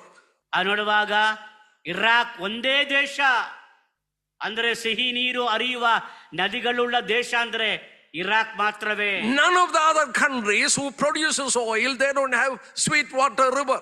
ಬೇರೆ ಯಾವ ದೇಶಗಳು ಕೂಡ ತೈಲವನ್ನ ಉತ್ಪಾದನೆ ಮಾಡುವಂತ ಯಾವ ದೇಶದಲ್ಲಿಯೂ ಕೂಡ ಸಿಹಿ ನೀರು ಹರಿಯುವ ನದಿಗಳು ಇಲ್ಲವೇ ಇಲ್ಲ. There is all the possibility after this war, Dubai will go down and Babylon, that is Iraq, will be rebuilt. ನೋಡುವಾಗ ಈ ಯುದ್ಧದ ನಂತರ ದುಬೈ ಅದು ಪತನವಾಗುತ್ತದೆ, ನೆಲಸಮವಾಗುತ್ತದೆ. ಆಗ ಇರಾಕ್ ಮತ್ತೆ ಕಟ್ಟಲ್ಪಡುತ್ತದೆ. And that commerce is described in chapter 18 of Revelation. ಅದರ ವಾಣಿಜ್ಯ ಸಂಗತಿಗಳು ಪ್ರಕಟಣೆ 18ನೇ ಅಧ್ಯಾಯದಲ್ಲಿ ಬರೆಯಲ್ಪಟ್ಟಿವೆ. Why did God give such a detail to us? ದೇವರು ನಮಗೆ ಅಷ್ಟೊಂದು ವಿವರಣೆಗಳನ್ನು ಯಾಕೆ ಕೊಟ್ಟಿದ್ದಾನೆ? He has given a detail of the commerce that is taking place in that part of the world. ಯಾಕಂದ್ರೆ ಪ್ರಪಂಚದ ಆ ಒಂದು ಭಾಗದಲ್ಲಿ ನಡೆಯುತ್ತಿರುವಂತ ಎಲ್ಲ ವಾಣಿಜ್ಯ ವಹಿವಾಟುಗಳ ಕುರಿತಾಗಿ ಕರ್ತನು ನಮಗೆ ತಿಳಿಸಿದ್ದಾನೆ. In the end time, ಅಂತ್ಯಕಾಲದಲ್ಲಿ, that is the last time when before the Lord is going to come down, ಅದು ಕರ್ತನಾಗಿರುವಂತಹ ಯೇಸು ಕ್ರಿಸ್ತನ ಬರಲಿಕ್ಕೆ ಮುಂಚಿತವಾಗಿ ನಡೆಯುವಂತಹ ಕೊನೆಯ ಘಟನೆಗಳು. From the scripture we understand, ದೇವರ ವಾಕ್ಯದಿಂದ ನಾವು ಅರ್ಥ ಮಾಡಿಕೊಳ್ಳುತ್ತೇವೆ, the world will end up in one world government. ಇಡೀ ಪ್ರಪಂಚವೇ ಒಂದೇ ಸರ್ಕಾರ ಅನ್ನುವಂತಹ ಯೋಜನೆ ಅಡಿಯಲ್ಲಿ ನಿಂತು ಹೋಗುತ್ತದೆ. The world will become under the rulership of Antichrist. ಇಡೀ ಪ್ರಪಂಚವೇ ಕ್ರಿಸ್ತ ವಿರೋಧಿ ಮತ್ತು ಒಬ್ಬನೇ ಒಬ್ಬ ವ್ಯಕ್ತಿಯ ಆಡಳಿತಕ್ಕೆ ಆಳ್ವಿಕೆಗೆ ಒಳಪಡುತ್ತವೆ. That time his commercial capital will be Babylon. ಆ ಸಮಯದಲ್ಲಿ ಆತನ ವಾಣಿಜ್ಯ ರಾಜಧಾನಿ ಬ್ಯಾಬಿಲೋನ್ ಆಗಿರುತ್ತದೆ. That's what we read in Revelation chapter 18. ಅದನ್ನು ನಾವು ಪ್ರಕಟಣೆ ಗ್ರಂಥ 18ನೇ ಅಧ್ಯಾಯದಲ್ಲಿ ಓದುತ್ತೇವೆ. But how can we know that a world government will come? ಹಾಗಾದರೆ ಒಂದೇ ಜಾಗತಿಕ ಸರ್ಕಾರ ಬರುತ್ತದೆ ಎಂಬುದಾಗಿ ನಾವು ಹೇಗೆ ತಾನೇ ತಿಳಿದುಕೊಳ್ಳಲು ಸಾಧ್ಯ? Will you turn with me to Revelation chapter 13? ನಿಮ್ಮ ಸತ್ಯವೇದವನ್ನ ಪ್ರಕಟಣೆ ಗ್ರಂಥ 18ನೇ ಅಧ್ಯಾಯಕ್ಕೆ ತೆಗೆದುಕೊಳ್ಳಿರಿ. In the last time, end time, before the Lord is going to come back. ಅಂತ್ಯ ದಿನಗಳಲ್ಲಿ ಅಂದರೆ ಕರ್ತನಾಗಿರುವಂತ ಯೇಸು ಕ್ರಿಸ್ತನು ಬರುವುದಕ್ಕೆ ಮುಂಚೆ, we read in verses 1, 1ನೇ ವಚನದಲ್ಲಿ ನಾವೀಗ I saw a beast rising out of the sea. ಇದಾದ ಮೇಲೆ ಮಹಾ ಅಧಿಕಾರವುಳ್ಳ ಮತ್ತೊಬ್ಬ ದೇವದೂತನು ಪರಲೋಕದಿಂದ ಇಳಿಯುವುದನ್ನ ಕಂಡೆನು. It is having 10 horns. Chapter 13, 1-3. 13ನೇ ಅಧ್ಯಾಯ 1ನೇ ವಚನ. A beast is rising up out of the sea. ಸಮುದ್ರದಿಂದ ಮೃಗವು ಏರಿ ಬರುವುದನ್ನ ಕಂಡೆನು. It has got 10 horns. ಅದಕ್ಕೆ 7 ತಲೆಗಳು. And we read that verses 7. 7 ತಲೆಗಳು 10 ಕೊಂಬುಗಳು ಎಂಬುದಾಗಿ 7ನೇ ವಚನ ಓದುವಾಗ, it was granted to him to make war with the saints and overcome the world, and authority was given him over every tongue, tribe and nation. ಇದರದ ದೇವಜನರ ಮೇಲೆ ಯುದ್ಧ ಮಾಡಿ ಅವರನ್ನ ಜಯಿಸುವುದಕ್ಕೆ ಅದಕ್ಕೆ ಅಧಿಕಾರ ಕೊಡಲ್ಪಟ್ಟಿತು ಮತ್ತು ಸಕಲ ಕುಲ, ಪ್ರಜೆ, ಭಾಷೆ, ಜನಾಂಗಗಳ ಮೇಲೆ ಅದಕ್ಕೆ ಅಧಿಕಾರವು ಕೊಡಲ್ಪಟ್ಟಿತು. In the book of Revelation, ಪ್ರಕಟಣೆ ಗ್ರಂಥದಲ್ಲಿ God is teaching us things through symbols. ದೇವರು ಆತನ ಚಿಹ್ನೆಗಳ ಮೂಲಕವಾಗಿ ನಮಗೆ ಆತನ ಬೋಧನೆಯನ್ನು ಕೊಡುತ್ತಿದ್ದಾನೆ. A beast rising out of the sea. ಒಂದು ಮೃಗ ಸಮುದ್ರದಿಂದ ಏರಿ ಬರುತ್ತಾ ಇದೆ. It has got 10 horns. ಅದಕ್ಕೆ 7 ತಲೆಗಳು 10 ಕೊಂಬುಗಳಿವೆ. We read in chapter 17 17ನೇ ಅಧ್ಯಾಯದಲ್ಲಿ ಓದ್ತೇವೆ and verses 12. 12ನೇ ವಚನ. 10 horns you saw are 10 kings. ನೀನು ಕಂಡ 10 ಕೊಂಬುಗಳು ಅಂದ್ರೆ ರಾಜ್ಯವನ್ನು ಹೊಂದದಿರುವ 10 ಮಂದಿ ಅರಸುಗಳು. Daniel chapter 2 and 7 gives much detail on this. ದಾನಿಯೇಲ ಪ್ರವಾದನ ಗ್ರಂಥ 2ನೇ 7ನೇ ವಚನ ಆ 10 ಮಂದಿ ಅರಸರುಗಳ ಕುರಿತಾದಂತೆ ಹೆಚ್ಚಿನ ವಿವರಣೆಗಳನ್ನ ಕೊಡುತ್ತದೆ. Even though we cannot go into detail, I will give you certain hints. ನಾನು ಅದರ ಬಗ್ಗೆ ವಿವರವಾಗಿ ಹೋಗದಿದ್ದರೂ ಕೂಡ ಕೆಲವೊಂದು ಮಾಹಿತಿಗಳನ್ನು ಕೊಡುತ್ತೇನೆ. You know, chapter 2 teaches about the Gentile empires that has risen in world history. ಚರಿತ್ರೆಯಲ್ಲಿಯೇ ಈ ಒಂದು ಲೋಕದ ಪ್ರಪಂಚ ಚರಿತ್ರೆಯಲ್ಲಿ ಬರುವಂತಹ ಆ ಒಂದು ರಾಜ್ಯಗಳ ಕುರಿತಾಗಿ ಈ ಒಂದು ಅಧ್ಯಾಯ ಮಾತನಾಡುತ್ತದೆ. The chapter 7 also teaches the same thing. 7ನೇ ಅಧ್ಯಾಯ ಕೂಡ ಅದೇ ವಿಷಯಗಳ ಕುರಿತಾಗಿ ಮಾತನಾಡುತ್ತದೆ. How exactly that has fulfilled in history. ಈ ಅನ್ಯ ದೇಶಗಳ ಆಳ್ವಿಕೆಯು ಚರಿತ್ರೆಯಲ್ಲಿ ಹೇಗೆ ನೆರವೇರುತ್ತದೆ ಎಂಬುದನ್ನು ಹೇಳುತ್ತದೆ. Babylonian empire, ಬ್ಯಾಬಿಲೋನ್ ಸಾಮ್ರಾಜ್ಯ, after that Medes and Persians, ಆನಂತರ ಮೇದೋ ಪಾರಸಿಯ ಸಾಮ್ರಾಜ್ಯ, after that came the Greek empire of Alexander, ಆನಂತರ ಬರುತ್ತದೆ ಅಲೆಕ್ಸಾಂಡರ್ನ ಗ್ರೀಕ್ ಸಾಮ್ರಾಜ್ಯ, and the fourth empire 4ನೇ ಸಾಮ್ರಾಜ್ಯ was a Roman empire. ಅದು ರೋಮ್ ಸಾಮ್ರಾಜ್ಯ. But the Roman empire, nobody captured it. Rome ಸಾಮ್ರಾಜ್ಯವನ್ನ ಯಾರು ಕೂಡ ವಶ ಮಾಡಿಕೊಳ್ಳಲಿಲ್ಲ, ಯಾರು ಕೂಡ ಜಯಿಸಲಿಲ್ಲ. It disintegrated in AD 476. ಆ ನೋಡುವಾಗ 476ರಲ್ಲಿ ರೋಮ್ ಸಾಮ್ರಾಜ್ಯವು ಅದು ತಾನಾಗಿಯೇ ಪತನವಾಯಿತು. The nations you find in Europe ಯುರೋಪ್ನಲ್ಲಿ ಕಾಣುವಂತ ದೇಶಗಳು and some of the countries in the Mediterranean area, ಆ ಒಂದು ಮೆಡಿಟೇರಿಯನ್ ಕ್ಷೇತ್ರಗಳ ಕೆಲವು ದೇಶಗಳು, they have come out mainly from the previous Roman empire. ಅವೆಲ್ಲವೂ ಕೂಡ ಹಿಂದಿನ ರೋಮ್ ಸಾಮ್ರಾಜ್ಯದಿಂದ ಹೊರಬಂದವುಗಳೇ ಆಗಿವೆ. But this empire, the fourth empire, has a second phase. ಆದ್ರೆ ಈ ಒಂದು ರೋಮ್ ಸಾಮ್ರಾಜ್ಯ ಅದಕ್ಕೆ ಎರಡನೆಯ ಹಂತವಿದೆ. Look at chapter 7 and verse 19. ದಾನಿಯೇಲ ಪ್ರವಾದನೆ ಗ್ರಂಥ 7ನೇ ಅಧ್ಯಾಯ 19ನೇ ವಚನವನ್ನು ನೋಡಿರಿ. Daniel is describing about the fourth beast, that is a Roman empire. ದಾನಿಯೇಲನು 4ನೇ ಮೃಗ ರೋಮ್ ಸಾಮ್ರಾಜ್ಯದ ಕುರಿತಾಗಿ ವಿವರಿಸುತ್ತಿದ್ದಾನೆ. Look at verses 20. 20ನೇ ವಚನವನ್ನು ನೋಡಿರಿ. 10 horns that are on its head are other horns which came up, before which 3 fell, namely horns which had eyes. They are coming out of, yes, look at verse 23. I'm sorry, verse 23. Fourth beast shall be a fourth kingdom, that is a Roman empire. And verses 24, the 10 horns are 10 kings who shall arise from this kingdom. ಆಗ ಅವರು ನನಗೆ ಆ 4ನೆಯ ಮೃಗವು ಲೋಕದಲ್ಲಿ ಉಂಟಾಗುವ 4ನೆಯ ರಾಜ್ಯ, ಅದು ಮಿಕ್ಕ ರಾಜ್ಯಗಳಿಗಿಂತ ವಿಲಕ್ಷಣವಾಗಿ ಲೋಕವನ್ನೆಲ್ಲ ನುಂಗಿ ತುಳಿದು ಚೂರು ಚೂರು ಮಾಡುವುದು. ಆ 10 ಕೊಂಬುಗಳ ವಿಷಯವು ಏನೆಂದರೆ ಆ ರಾಜ್ಯದಲ್ಲಿ 10 ಮಂದಿ ಅರಸರು ಉಂಟಾಗುವರು. From these 10 horns we read another shall rise up, that is Antichrist.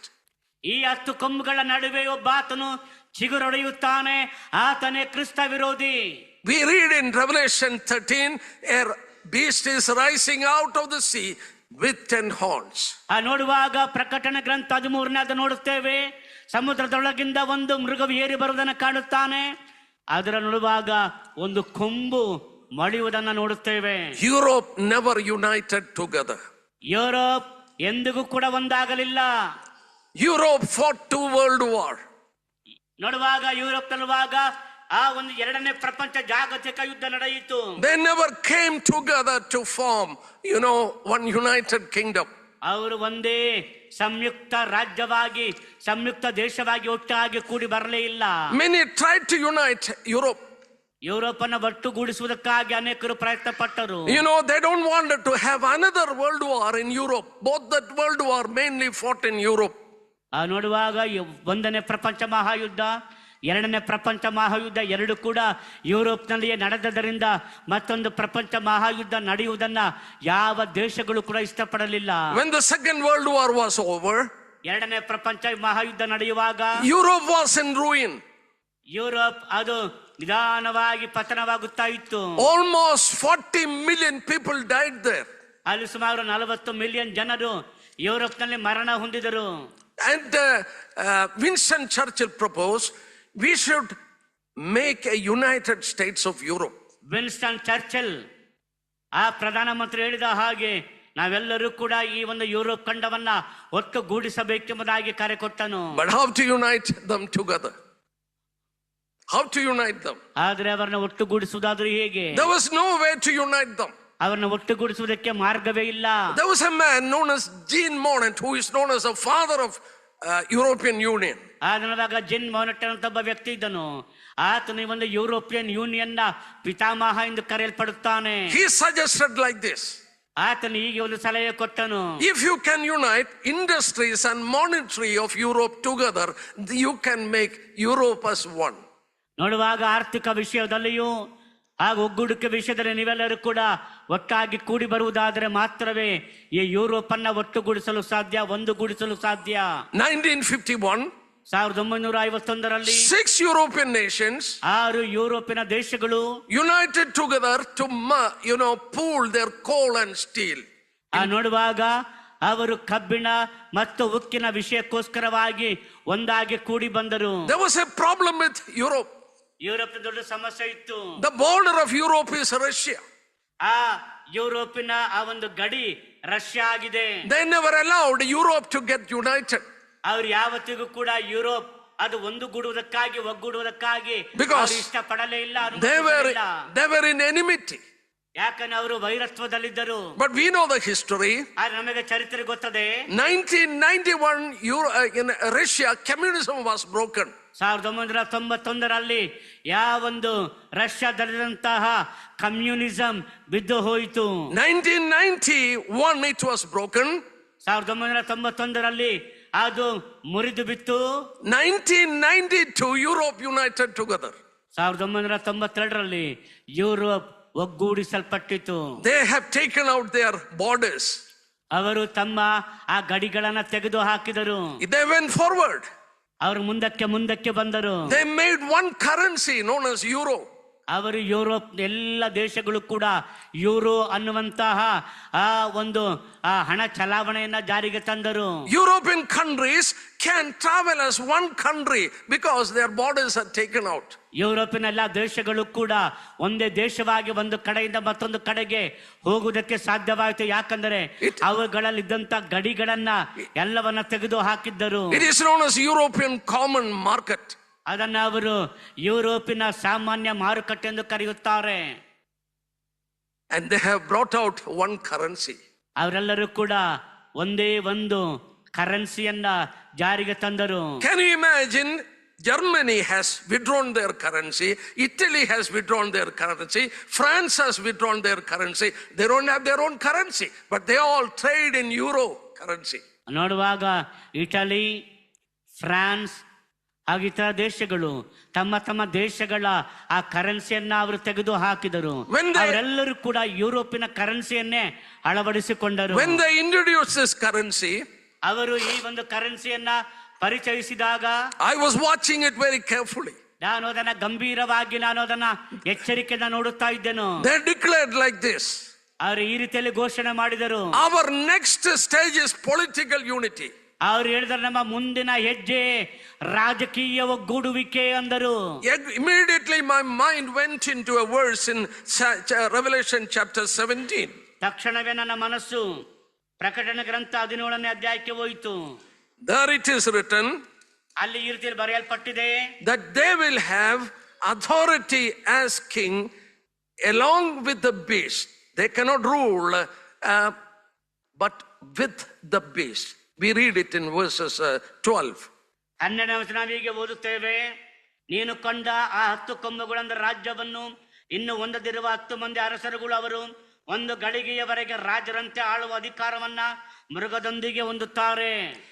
Yeah, they will receive authority for 1 hour along with the beast. ಅವರು ಆ ಮೃಗದೊಂದಿಗೆ ಒಂದು ಗಳಿಗೆ ಅಧಿಕಾರ ನಡೆಸುವಂತ ಅಧಿಕಾರವನ್ನ ಪಡೆಯುತ್ತಾರೆ. Which Europe is, they are seeking political unity. ಇದನ್ನೇ ಯುರೋಪಿನವರ ರಾಜಕೀಯ ಒಗ್ಗೂಡುವಿಕೆಯನ್ನ ಬಯಸುವವರಾಗಿದ್ದರು ಎಂದು ಓದುತ್ತೇವೆ. They will have political unity only with the beast, with the Antichrist. ಅವರು ಕೇವಲ ಆ ಮೃಗ ಅಥವಾ ಕ್ರಿಸ್ತ ವಿರೋಧಿಯೊಂದಿಗೆ ಮಾತ್ರವೇ ಆ ರಾಜಕೀಯ ಒಗ್ಗೂಡುವಿಕೆಯನ್ನ ಅನುಭವಿಸುತ್ತಾರೆ. Very clearly we know Antichrist will appear only after the rapture. ನಮಗೆ ಬಹಳ ಸ್ಪಷ್ಟವಾಗಿ ಗೊತ್ತೆಂದರೆ ಕ್ರಿಸ್ತ ವಿರೋಧಿಯು ಆತನು ಕಂಡು ಬರುವುದು ಕಾಣ ಬರುವುದು ಸಭೆ ಎತ್ತಲ್ಪಟ್ಟ ನಂತರವೇ. So we are very clear that a rapture can take place any time. ಆದ್ದರಿಂದಲೇ ನಾವು ಬಹಳ ಸ್ಪಷ್ಟವಾಗಿ ಅರ್ಥ ಮಾಡಿಕೊಳ್ಳುತ್ತೇನೆಂದರೆ ಸಭೆಯ ಎತ್ತಲ್ಪಡುವಿಕೆ ಯಾವ ಸಮಯದಲ್ಲಾದರೂ ಸಂಭವಿಸಬಹುದು ಎಂದು. They are going to rule. They are going to rule as one king. ಅವರೆಲ್ಲರೂ ಕೂಡ ಒಬ್ಬನೇ ಅರಸನ ಹಾಗೆ ಮುಂದೆ ಆಳುವುದಕ್ಕೆ ಹೋಗುತ್ತಾರೆ. Daniel chapter 2 says, ದಾನಿಯೇಲನ ಪ್ರವಾದನ ಗ್ರಂಥ 2ನೇ ಹೇಳುತ್ತದೆ, this, you know, when these people are going to rule. ಈ ಜನರು ಆಳ್ವಿಕೆ ಮಾಡುವಾಗ, look at verse 44. 44ನೇ ವಚನ ನೋಡ್ರಿ. In the days of these kings, the God of heaven will set up a kingdom which shall never be destroyed and will not be given to another. ಆ ರಾಜರ ಕಾಲದಲ್ಲಿ ಪರಲೋಕ ದೇವರು ಒಂದು ರಾಜ್ಯವನ್ನ ಸ್ಥಾಪಿಸುವನು, ಅದು ಎಂದಿಗೂ ಅಳಿಯದು, ಅದರ ಪ್ರಾಬಲ್ಯವು ಬೇರೆ ಜನಾಂಗಕ್ಕೆ ಕದಲಿ ಹೋಗದು. This will be the last Gentile ruling in the world. ಇದು ಕಟ್ಟ ಕಡೆಯ ಅನ್ಯ ಜನರ ಆಳ್ವಿಕೆಯಾಗಿರುತ್ತದೆ. God revealed through Daniel. ದೇವರು ದಾನಿಯೇಲನ ಮೂಲಕವಾಗಿ ಅದನ್ನು ಪ್ರಕಟಿಸುತ್ತಾನೆ. When they are going to rule, God will establish his kingdom here. ಅವರು ಆಳ್ವಿಕೆ ಮಾಡುವಾಗ ದೇವರು ತನ್ನ ರಾಜ್ಯವನ್ನ ಈ ಭೂಮಿಯ ಮೇಲೆ ಸ್ಥಾಪಿಸುತ್ತಾನೆ. Babylon has gone. ಬ್ಯಾಬಿಲೋನ್ ಹೊರಟು ಹೋಯಿತು. Medo Persians gone. ಮೇದೋ ಪಾರಸ್ಯ ಸಾಮ್ರಾಜ್ಯ ಹೋಯಿತು. Greek empire has gone. Greek ಸಾಮ್ರಾಜ್ಯ ಹೋಯಿತು. Roman empire has gone. Rome ಸಾಮ್ರಾಜ್ಯ ಹೋಯಿತು. The Roman empire second phase has come up. ಆದ್ರೆ ರೋಮ್ ಸಾಮ್ರಾಜ್ಯದ ಆ ಕೆಲವೊಂದು ಮುಖಗಳು ಪುನಃ ಮತ್ತೆ ಮತ್ತೆ ಬರುತ್ತಿವೆ. You know, they told like this. I took it down in my notes like this. ನಾನು ಅದನ್ನು ಓದಿ ನನ್ನ ನೋಟ್ಸ್ ನಲ್ಲಿ ಈಗ ಬರೆದಿಟ್ಟುಕೊಂಡಿದ್ದೇನೆ. They told, we don't want any more committee. What we want is a man of sufficient stature who can lift us out of economic morasses into which we are sinking. ಅವ್ರು ಹೇಳುವಂತ ಮಾತೇನೆಂದ್ರೆ ನಮಗೆ ಯಾವುದೇ ರೀತಿಯಾದಂತ ಸಮಿತಿಗಳು ಬೇಕಾಗಿಲ್ಲ, ಆದರೆ ನಮಗಿರುವಂತ ಈ ಆರ್ಥಿಕವಾದಂತಹ ಸಂದಿಗ್ಧತೆಯ ಪರಿಸ್ಥಿತಿಯಿಂದ ನಮ್ಮನ್ನ ಮೇಲಕ್ಕೆತ್ತುವಂತಹ, ನಮ್ಮನ್ನ ಆ ರೀತಿಯಾಗಿ ನಮ್ಮನ್ನ ಉದ್ಧರಿಸುವಂತ ಒಬ್ಬ ನಾಯಕನು ಮಾತ್ರ ನಮಗೆ ಬೇಕು ಎಂಬುದಾಗಿ ಅವರು ಗೋಳಾಡುತ್ತಾರೆ, ಕೇಳುತ್ತಾರೆ. They told like this. ಅವರು ಹೀಗೆ ಹೇಳಿದರು, send us such a man. ಅಂತ ಮನುಷ್ಯನನ್ನ ಕಳುಹಿಸು. Whether he is God or devil, we will accept. ಅವನು ದೇವರೇ ಆಗಿರಲಿ ದೆವ್ವವೇ ಆಗಿರಲಿ ನಾವು ಸ್ವೀಕಾರ ಮಾಡುತ್ತೇವೆ. Europe is waiting for a leader.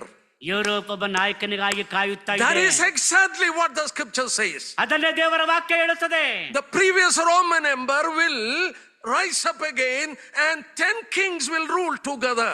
ಇಂದಿನ ರೋಮ್ ಸಾಮ್ರಾಜ್ಯ ಮತ್ತೆ ಪುನಃ ಎದ್ದು ಬರುತ್ತದೆ, ಅದನ್ನ 10 ರಾಜರು ಆಳುತ್ತಾರೆ. In the time in which we are living, this previous Roman empire is coming together. ನಾವು ಜೀವಿಸುತ್ತಿರುವಂತಹ ಈ ದಿನಗಳಲ್ಲಿಯೇ ಇಂದಿನ ರೋಮ್ ಸಾಮ್ರಾಜ್ಯವು ಮತ್ತೆ ಪುಟಿದೇಳುತ್ತಾ ಬರುತ್ತಿದೆ. From among them one ruler will rise up.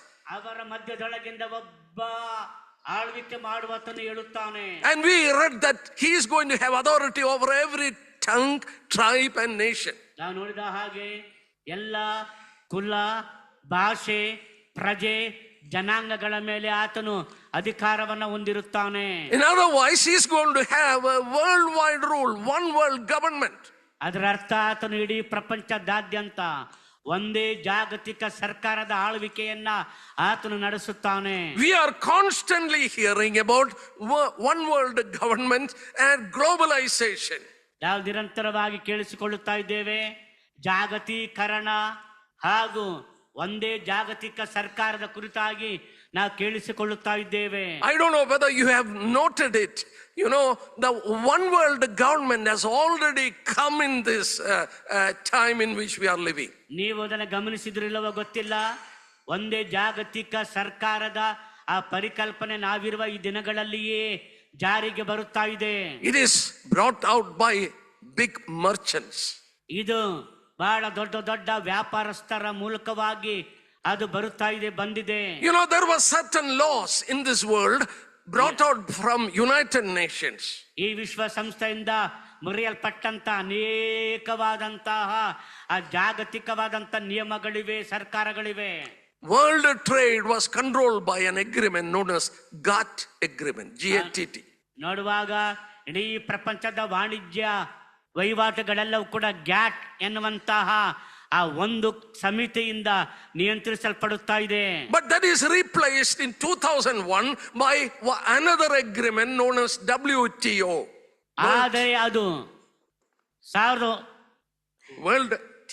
WTO, World Trade Organization, 2001. 2001ರಲ್ಲಿ WTO ಎನ್ನುವಂತ ವರ್ಲ್ಡ್ ಟ್ರೇಡ್ ಸೆಂಟರ್ ಕೌನ್ಸಿಲ್ ಅನ್ನುವಂಥದ್ರಿಂದ ಈಗ ಅದು ನಿಯಂತ್ರಿಸಲ್ಪಡುತ್ತಾ ಇದೆ. I will read to you which I have taken from internet. ನಾನು ಇಂಟರ್ನೆಟ್ ತೆಗೆದುಕೊಂಡಂತ ಒಂದು ವರ್ತಮಾನವನ್ನು ಓದುತ್ತೇನೆ. Discussion is going on. ಆ ಚರ್ಚೆಗಳು ನಡೆಯುತ್ತಾ ಇವೆ. The ultimate goal of no barrier to trade and investment in the transatlantic marketplace and beyond. You know, this WTO conversation is going on between the nations to take out all the barriers to make this world as one, market. WTO ಅಂತ ಹೇಳುವಾಗ ವಿಶ್ವ ವಾಣಿಜ್ಯ ಸಂಸ್ಥೆ. ಅದರಲ್ಲಿ ಏನು ಬರೀತಾರೆ ಅಂತ ಹೇಳಿದ್ರೆ, ನಾವು ಆದಷ್ಟು ಬೇಗನೆ ಇರುವಂತ ಎಲ್ಲ ಅಡ್ಡಿಗಳನ್ನ ಎಲ್ಲ ನಿಯಮ ತೆಗೆದು ಹಾಕುತ್ತೇವೆ. ಯಾಕಂತಂದ್ರೆ ಅದರ ಬಗ್ಗೆ ಚರ್ಚೆ ನಡೆಯುತ್ತಾ ಇದೆ. ಇಡೀ ಪ್ರಪಂಚವೇ ಒಂದು ಹಳ್ಳಿಯ ಹಾಗೆ ಮುಕ್ತ ಮಾರುಕಟ್ಟೆ ಇರಬೇಕೆಂದು ಬಯಸ್ತೇವೆ ಎಂಬುದಾಗಿ ಅವರು ಹೇಳುತ್ತಾರೆ. This is exactly what the scripture says. ಅದನ್ನೇ ದೇವರ ವಾಕ್ಯ ಪ್ರಕಟಿಸುತ್ತದೆ. Can you turn with me to Revelation 18? ಪ್ರಕಟಣೆ ಗ್ರಂಥ 18ನೇ ಅಧ್ಯಾಯಕ್ಕೆ ತೆರೆಯಿರಿ. There you read it, verse 3. 3ನೇ ವಚನದಲ್ಲಿ ನಾವು ಹೀಗೆ ಓದ್ತೇವೆ, all the nations and the merchants of the earth. The merchants of the earth and the nations together. ಎಲ್ಲ ಜನಾಂಗಗಳು ಭೂರಾಜರು ಎಂಬುದಾಗಿ ಬರೆಯಲ್ಪಟ್ಟಿದೆ. Look at verses 9. 9ನೇ ವಚನ ನೋಡಿರಿ. The kings of the earth who committed fornication and lived luxuriously, and verses 11, and the merchants of the earth. ಅವಳೊಂದಿಗೆ ಜಾರತ್ವ ಮಾಡಿ ಭೋಗಿಗಳಾಗಿ ಬದುಕಿದ ಭೂರಾಜರು. 11ನೇ ವಚನ, ಇದರದ ಭೂಲೋಕದ ವರ್ತಕರು. Look at verse 23. 23ನೇ ವಚನವನ್ನು ನೋಡಿರಿ. Your merchants were the great men of the earth. ನೋಡುವಾಗ ದೇವರು, ನಿನ್ನ ವರ್ತಕರು ಭೂಮಿಯ ಪ್ರಭುಗಳಾಗಿದ್ದೀರಲ್ಲವೇ. Nations and the merchants merging together in the end time. ಅಂತ್ಯ ದಿನಗಳಲ್ಲಿ ಭೂರಾಜರು ವರ್ತಕರು ಅವರೆಲ್ಲರೂ ಕೂಡ ಒಂದಾಗುತ್ತಾರೆ. A global, business going on. We hear about multinational companies and all, MNC. ಜಾಗತಿಕ ವ್ಯಾಪಾರ ನಡೆಯುತ್ತಾ ಇದೆ. ಅದೇ ರೀತಿ ನೋಡುವಾಗ ಅಂತಾರಾಷ್ಟ್ರೀಯ ಮಾರುಕಟ್ಟೆಗಳ ಸಮ್ಮೇಳನ, ಅದರ ಸಮ್ಮೇಳನದ ಕುರಿತಾದಂತ ಮಾತುಕತೆಗಳು ನಡೆಯುತ್ತಲೇ ಇವೆ. It is after signing this WTO, ಈ WTO ವಿಶ್ವ ಜಾಗತಿಕ ಮಾರುಕಟ್ಟೆಗೆ ಸಹಿ ಮಾಡಿದ ನಂತರ foreign companies started to come into India. ನೋಡುವಾಗ ಜಾಗತಿಕ ಕಂಪನಿಗಳು ಭಾರತಕ್ಕೆ ಬರಲು ಪ್ರಾರಂಭಿಸಿದವು. Companies like Kentucky Fried Chicken, Kentucky Fried Chicken, KFC, Galata Chicken, Galata Chicken, Texas Chicken, Texas Chicken, Pizza Hut, Pizza Hut, Pizza Inn, McDonald's, Burger King, Hardee's. It goes, list is going on. ಅದರ ಪಟ್ಟಿ ನೋಡ್ತಾ ತುಂಬಾ ದೊಡ್ಡದಾಗುತ್ತಾ ಹೋಗುತ್ತದೆ. More than 4,000 crores of business. 4,000 ಕೋಟಿಗಳ ವ್ಯವಹಾರ ಈ ಕಂಪನಿಗಳ ಮೂಲಕ ನಡೆಯುತ್ತಾ ಇದೆ. 4,000 crores of dollars business 1 year. $4,000 ವ್ಯವಹಾರ ಒಂದು ವರ್ಷಕ್ಕೆ ನಡೆಯುತ್ತಿದೆ. And your merchants are the great men. ನಿನ್ನ ವರ್ತಕರು ಬಹಳ ಶ್ರೇಷ್ಠರಾಗಿದ್ದಾರೆ. The government is asking us, after G20 and G7 meetings, open the border, more liberalization. Government are opening more border for one world ruling, which is foretold in the scripture. G20, G17 ಅನ್ನುವಂತ ದೇಶಗಳ ಒಕ್ಕೂಟಗಳನ್ನ ಕೇಳುತ್ತಾ ಇದ್ದಾರೆ. ಏನು ಕೇಳ್ತಾ ಇದ್ದಾರೆ? ನಿಮ್ಮ ಎಲ್ಲ ಗಡಿಗಳನ್ನ ತೆಗೆದು ಹಾಕಿರಿ, ಮುಕ್ತ ಮಾರುಕಟ್ಟೆಗೆ ಅವಕಾಶ ಕೊಡಿರಿ, ಯಾವುದೇ ತಡೆ ಅಡ್ಡಿಗಳಿಲ್ಲದೆ ವ್ಯಾಪಾರ ವಹಿವಾಟು ನಡೆಯಲಿ ಎನ್ನುತ್ತಿದ್ದಾರೆ. I have a list of the companies. Their revenue is more than the revenue of many of the nations. ನಾನು ಅನೇಕ ದೇಶಗಳ ವ್ಯವಹಾರದ ಪಟ್ಟಿ ನನ್ನ ಹತ್ರ ಇದೆ. ಆ ಒಂದೊಂದು ಕಂಪನಿಗಳ ವ್ಯವಹಾರವು ಒಂದೊಂದು ದೇಶಗಳ ಅಭಿವೃದ್ಧಿಯ ಹಣಕ್ಕಿಂತಲೂ ಹೆಚ್ಚಾದದ್ದು. You have heard about Apple company. ನೀವು ಆಪಲ್ ಕಂಪನಿ ಬಗ್ಗೆ ಕೇಳಿರಬಹುದು. 2021 2021ರಲ್ಲಿ their GDP was, Apple company, $3 lakh crores. $3 lakh crores. ಆ ಒಂದು GDPಯ ಒಟ್ಟ 3 ಲಕ್ಷ ಕೋಟಿ. And do you know what is the GDP of India? ಭಾರತದ GDP ಎಷ್ಟು ಗೊತ್ತಾ? 2.75 lakhs crores. 2.5 lakh ಕೋಟಿಗಳು. That means one company known as Apple company has more revenue than Indian government. ಅದರ ಅರ್ಥ ಏನು ಗೊತ್ತಾ? ಭಾರತ ದೇಶದ ಒಟ್ಟು GDP ಕಂತಲೂ ಕೂಡ ಒಂದೇ ಒಂದು ಆಪಲ್ ಕಂಪನಿಯ GDP ಅಧಿಕ ಇದೆ, ಅದಕ್ಕಿಂತಲೂ ವರಮಾನ ಜಾಸ್ತಿ ಇದೆ. In the end time, WTO in 2021 brought it in such a way there is a fraud behind it. 2021ರಲ್ಲಿ ಈ ಒಂದು ವಿಷಯಕ್ಕೆ ಬರುವಾಗ ಇದರ ಹಿಂದೆ ಒಂದು ತಪ್ಪಾದಂತಹ ಭ್ರಷ್ಟಾಚಾರ ಇದೆ ಎಂಬುದನ್ನು ಕಂಡುಹಿಡಿದರು. But the Lord told through James about this. ಆದರೆ ಕರ್ತನು ತಾನೇ ಯಾಕೋಬನ ಮೂಲಕವಾಗಿ ಅದನ್ನ ಮುಂಚಿತವಾಗಿ ತಿಳಿಸಿದ್ದಾನೆ. Look at James chapter 5. ಯಾಕೋಬನ ಪತ್ರಿಕೆ 5ನೇ ಅಧ್ಯಾಯವನ್ನು ನೋಡಿರಿ. I will tell what is this fraud.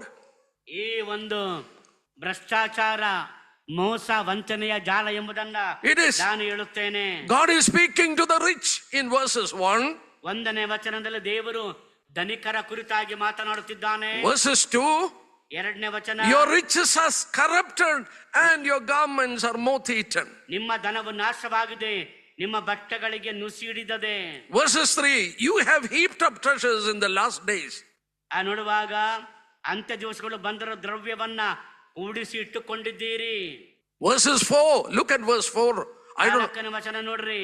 Indeed, the wages of the laborers who moved your field, which you have kept by fraud, cry out, and the cries of the reapers have reached the ears of the Lord of Sabaoth. ನಿಮ್ಮ ಹೊಲಗಳನ್ನು ಕೊಯ್ದವರ ಕೂಲಿಯನ್ನು ನೀವು ಅನ್ಯಾಯವಾಗಿ ಹಿಡಿದುಕೊಂಡಿದ್ದೀರಿ. ಅಗೋ, ಆ ಕೂಲಿ ನಿಮ್ಮ ಮೇಲೆ ಕೂಗಿಕೊಳ್ಳುತ್ತದೆ ಮತ್ತು ಕೊಯ್ದವರ ಕೂಗು ಸಕಲ ಸೇನಾಧಿಪತಿಯಾಗಿರುವ ಕರ್ತನ ಕಿವಿಗಳಲ್ಲಿ ಬಿದ್ದಿದೆ. In your language it is ಅನ್ಯಾಯಮೈ. In English it is written by fraud. ಇಲ್ಲಿ ಅನ್ಯಾಯ, ಇಂಗ್ಲಿಷ್ ಅಲ್ಲಿ ನೋಡುವಾಗ ಮೋಸ, ವಂಚನೆ. What is the meaning of this fraud? ಈ ವಂಚನೆಯ ಅರ್ಥವೇನು? I will tell you an example. ನಾನು ಒಂದು ಉದಾಹರಣೆ ಹೇಳುತ್ತೇನೆ. Big companies like Nestle who produce coffee, instant coffees. Nestle ಅನ್ನುವಂತಹ ಆ ಒಂದು ಇನ್ಸ್ಟಂಟ್ ಕಾಫಿಯನ್ನು ತಯಾರಿಸುವಂತ company, they can buy coffee beans from any part of the world because of this agreement. ಅವರು ಪ್ರಪಂಚದ ಯಾವುದೇ ಭಾಗದಿಂದಲಾದರೂ ಕೂಡ ಕಾಫಿ ಬೀಜಗಳನ್ನ ಅವರು ಖರೀದಿಸುತ್ತಾರೆ. If the price of coffee beans is high in India, they can buy from Brazil or from any other parts of the world. ಒಂದು ವೇಳೆ ಭಾರತದಲ್ಲಿ ಕಾಫಿಯ ಬೆಲೆ ಜಾಸ್ತಿ ಇದ್ದರೆ, ಆ ಕಾಫಿ ಬೀಜದ ಬೆಲೆ ಜಾಸ್ತಿ ಆದರೆ ಬ್ರೆಜಿಲ್ ಹಾಗೂ ಇತರ ಬೇರೆ ಯಾವುದೋ ದೇಶಗಳಿಂದ ಅವರು ಕಾಫಿ ಬೀಜಗಳನ್ನು ಖರೀದಿಸುತ್ತಾರೆ. They can process it in any part of the world where there is cheap labor. That is the reason in China, in Taiwan, in India, etc. they are producing it.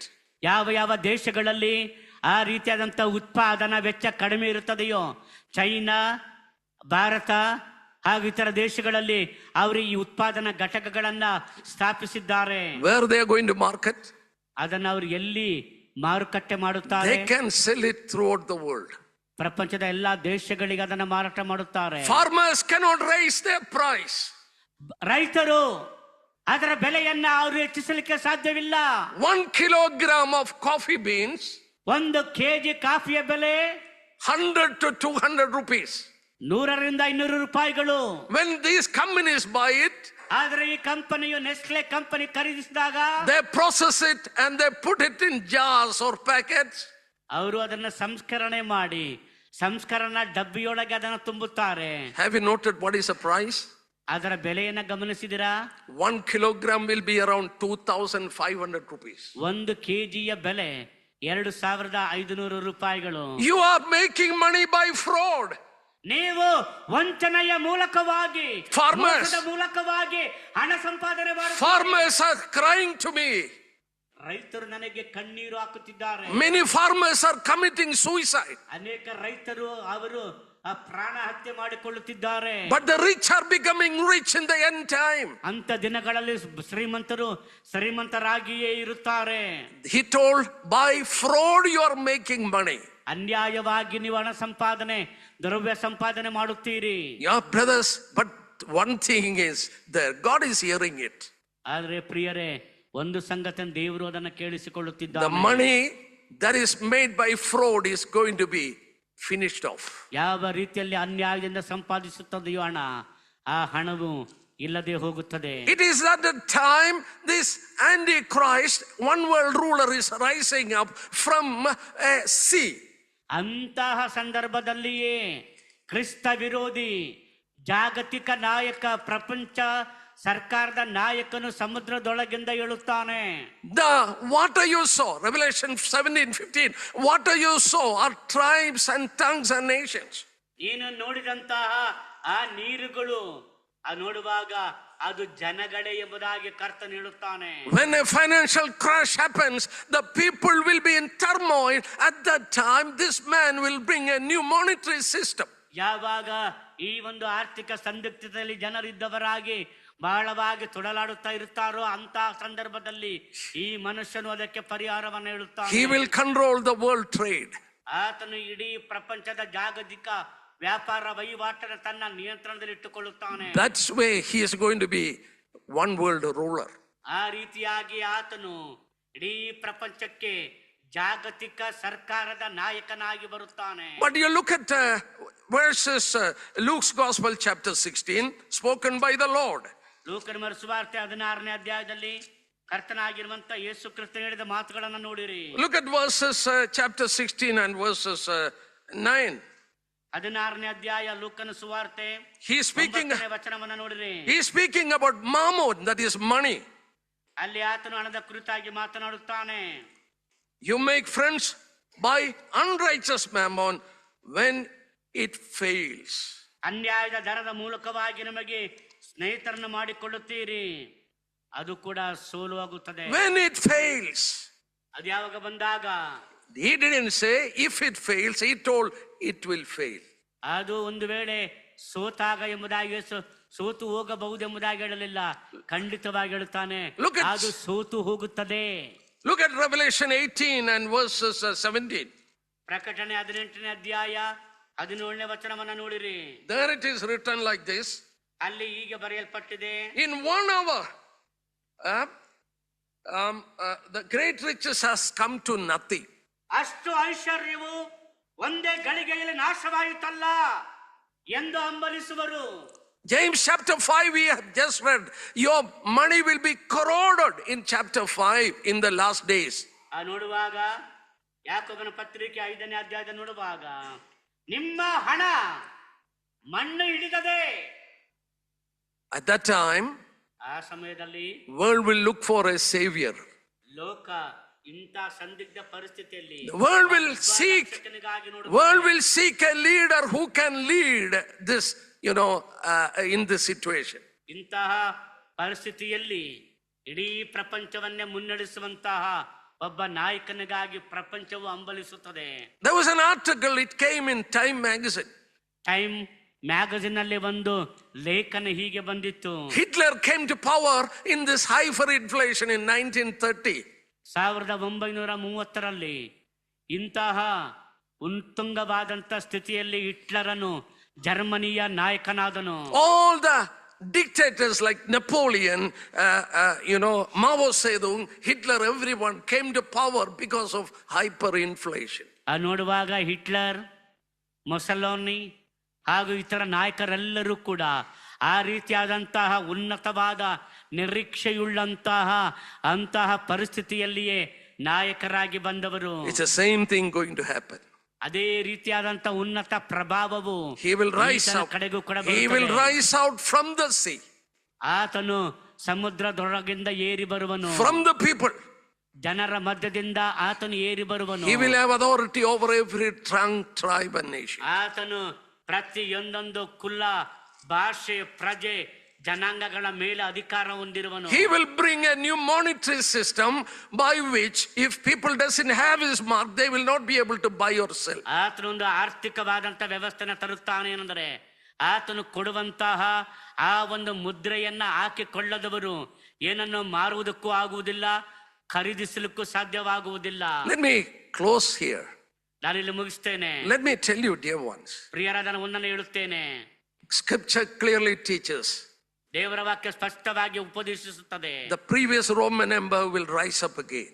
ನೋಡುವಾಗ ಇಂದಿನ Roman ಸಾಮ್ರಾಜ್ಯ ಅದು ಮತ್ತೆ ಉದಯವಾಗುತ್ತದೆ ಅಥವಾ ಉದ್ಭವವಾಗುತ್ತದೆ. When they will rise up and they are going to rule, it is at that time God will establish a kingdom on this world which will not be given to another. That is Christ's kingdom. ಆ Rome ಸಾಮ್ರಾಜ್ಯವು ಉದಯವಾಗಿ ಅದು ಆಡಳಿತ ಮಾಡುವುದಕ್ಕೆ ಬರುವಂತ ಕಾಲದಲ್ಲಿಯೇ ದೇವರು ತನ್ನ ರಾಜ್ಯವನ್ನು ಸ್ಥಾಪನೆ ಮಾಡುತ್ತಾನೆ.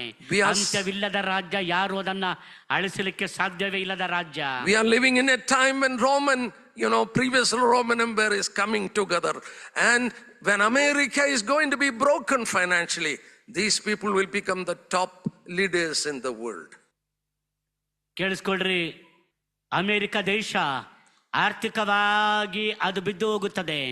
ಯಾವಾಗ ಅಮೆರಿಕ ಬಿದ್ದು ಹೋಗುತ್ತದೋ ಆಗ ಯುರೋಪಿನ ಈ ಎಲ್ಲ ದೇಶಗಳು ಒಟ್ಟಾಗಿ ಕೂಡಿ ಬಂದು ಈ ಒಂದು ರೋಮ್ ಸಾಮ್ರಾಜ್ಯದ ಮರುಸ್ಥಾಪನೆಯಾಗುತ್ತದೆ. This man will have an overall authority over the tongue, tribes and nation worldwide, ruling globalization. ಆಗ ಈ ಎಲ್ಲ ದೇಶಗಳಿಗೆ ಒಬ್ಬನೇ ನಾಯಕನಾಗಿ ಆತನು ಬರುತ್ತಾನೆ. ಸಕಲ ಕುಲ, ಭಾಷೆ, ಜನಾಂಗಗಳ ಮೇಲೆ ಅಧಿಕಾರ ಹೊಂದಿದ ಏಕೈಕ ನಾಯಕನಾಗಿ ಆತನು ಉದಯಿಸುತ್ತಾನೆ.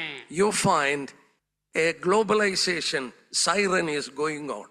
ನೋಡಿದ್ರಿ, ಈಗ ಜಾಗತೀಕರಣದ ಗಂಟೆ ಬಾರಿಸುವುದನ್ನ ನೀವೆಲ್ಲರೂ ಕೂಡ ನೋಡುತ್ತಾ ಇದ್ದೀರಿ. 2001 World Trade Organization made the world into one market. 2001ರಲ್ಲಿ WTO ಮೂಲಕವಾಗಿ ಇಡೀ ಜಗತ್ತನ್ನೇ ಒಂದೇ ಒಂದು ಜಾಗತೀಕರಣದ ಮೂಲಕವಾಗಿ ಒಂದು ಹಳ್ಳಿಯ ಪರಿಕಲ್ಪನೆಗೆ ತಂದಿತು. It is leading to one world government. ಅದು ಒಂದೇ ಜಾಗತಿಕ ಸರ್ಕಾರಕ್ಕೆ ನಡೆಸುತ್ತದೆ. You can say it is already here, it is not going to come, it is already established, this one world government system. ಇದು ಮುಂದೆ ಬರುತ್ತದೆ ಎಂಬುದಾಗಿ ಅಲ್ಲ, ಈಗಾಗಲೇ ಆ ಒಂದೇ ಜಾಗತಿಕ ಯುದ್ಧದ ಪರಿಕಲ್ಪನೆಯು ಈಗಾಗಲೇ ಸ್ಥಾಪಿಸಲ್ಪಟ್ಟಿದೆ.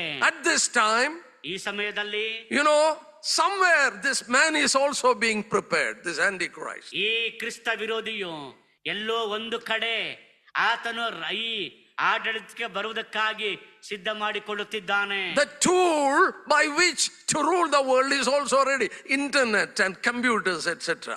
ಆತನು ಆಡಳಿತ ಮಾಡುವುದಕ್ಕೆ ಬೇಕಾದಂತಹ ಆ ಒಂದು ಮುಖ್ಯ ಸಾಧನ ಇಂಟರ್ನೆಟ್, ಜಾಲ, ಅದಕ್ಕೆ ಸಂಬಂಧಪಟ್ಟಂತೆ ಇತರ ಎಲ್ಲ ಜಾಲಗಳು ಕೂಡ ಸಿದ್ಧವಾಗಿವೆ. But he that hindereth has to be removed, that is the Holy Spirit. ಆದರೆ ಅಡ್ಡಿ ಮಾಡುವವನು ತೆಗೆಯಲ್ಪಟ್ಟ ನಂತರವೇ ಬರುತ್ತಾನೆ. Church program, ಯಾರಂದ್ರೆ ಪವಿತ್ರಾತ್ಮನೇ. church program should be over. ಸಭೆಯ ಸಮಸ್ಯೆ ಮುಗಿದು ಹೋಗಬೇಕು. Then he will come. ಆಗ ಆತನು ಕಾಣಿಸಿಕೊಳ್ಳುತ್ತಾನೆ. But things are ready for Antichrist to appear in history. ಕ್ರಿಸ್ತ ವಿರೋಧಿಯು ಚರಿತ್ರೆಯಲ್ಲಿ ಪ್ರತ್ಯಕ್ಷನಾಗುವುದಕ್ಕೆ ಎಲ್ಲಾ ವಿಷಯಗಳು ಸಿದ್ಧ ಮಾಡಲ್ಪಟ್ಟಿವೆ, ಸಿದ್ಧವಾಗಿವೆ. We can be sure that any time the rapture also can take place. ನಾವು ಒಂದು ವಿಷಯದಲ್ಲಿ ನಾವು ಯಾವಾಗಲೂ ಕೂಡ ನಾವು ಜಾಗೃತರಾಗಿರಬಹುದೇನೆಂದ್ರೆ ಸಭೆಯ ಎತ್ತಲ್ಪಡುವಿಕೆ ಯಾವ ಗಳಿಗೆಯಲ್ಲಾದರೂ ನಡೆಯಬಹುದು. When these people are going to rule, God will establish his son's kingdom in this world. ಈ ಜನರು ಆಳ್ವಿಕೆ ಮಾಡುವಾಗ ದೇವರು ತನ್ನ ಮಗನ ರಾಜ್ಯವನ್ನ ಈ ಲೋಕದಲ್ಲಿ ಸ್ಥಾಪಿಸುತ್ತಾನೆ.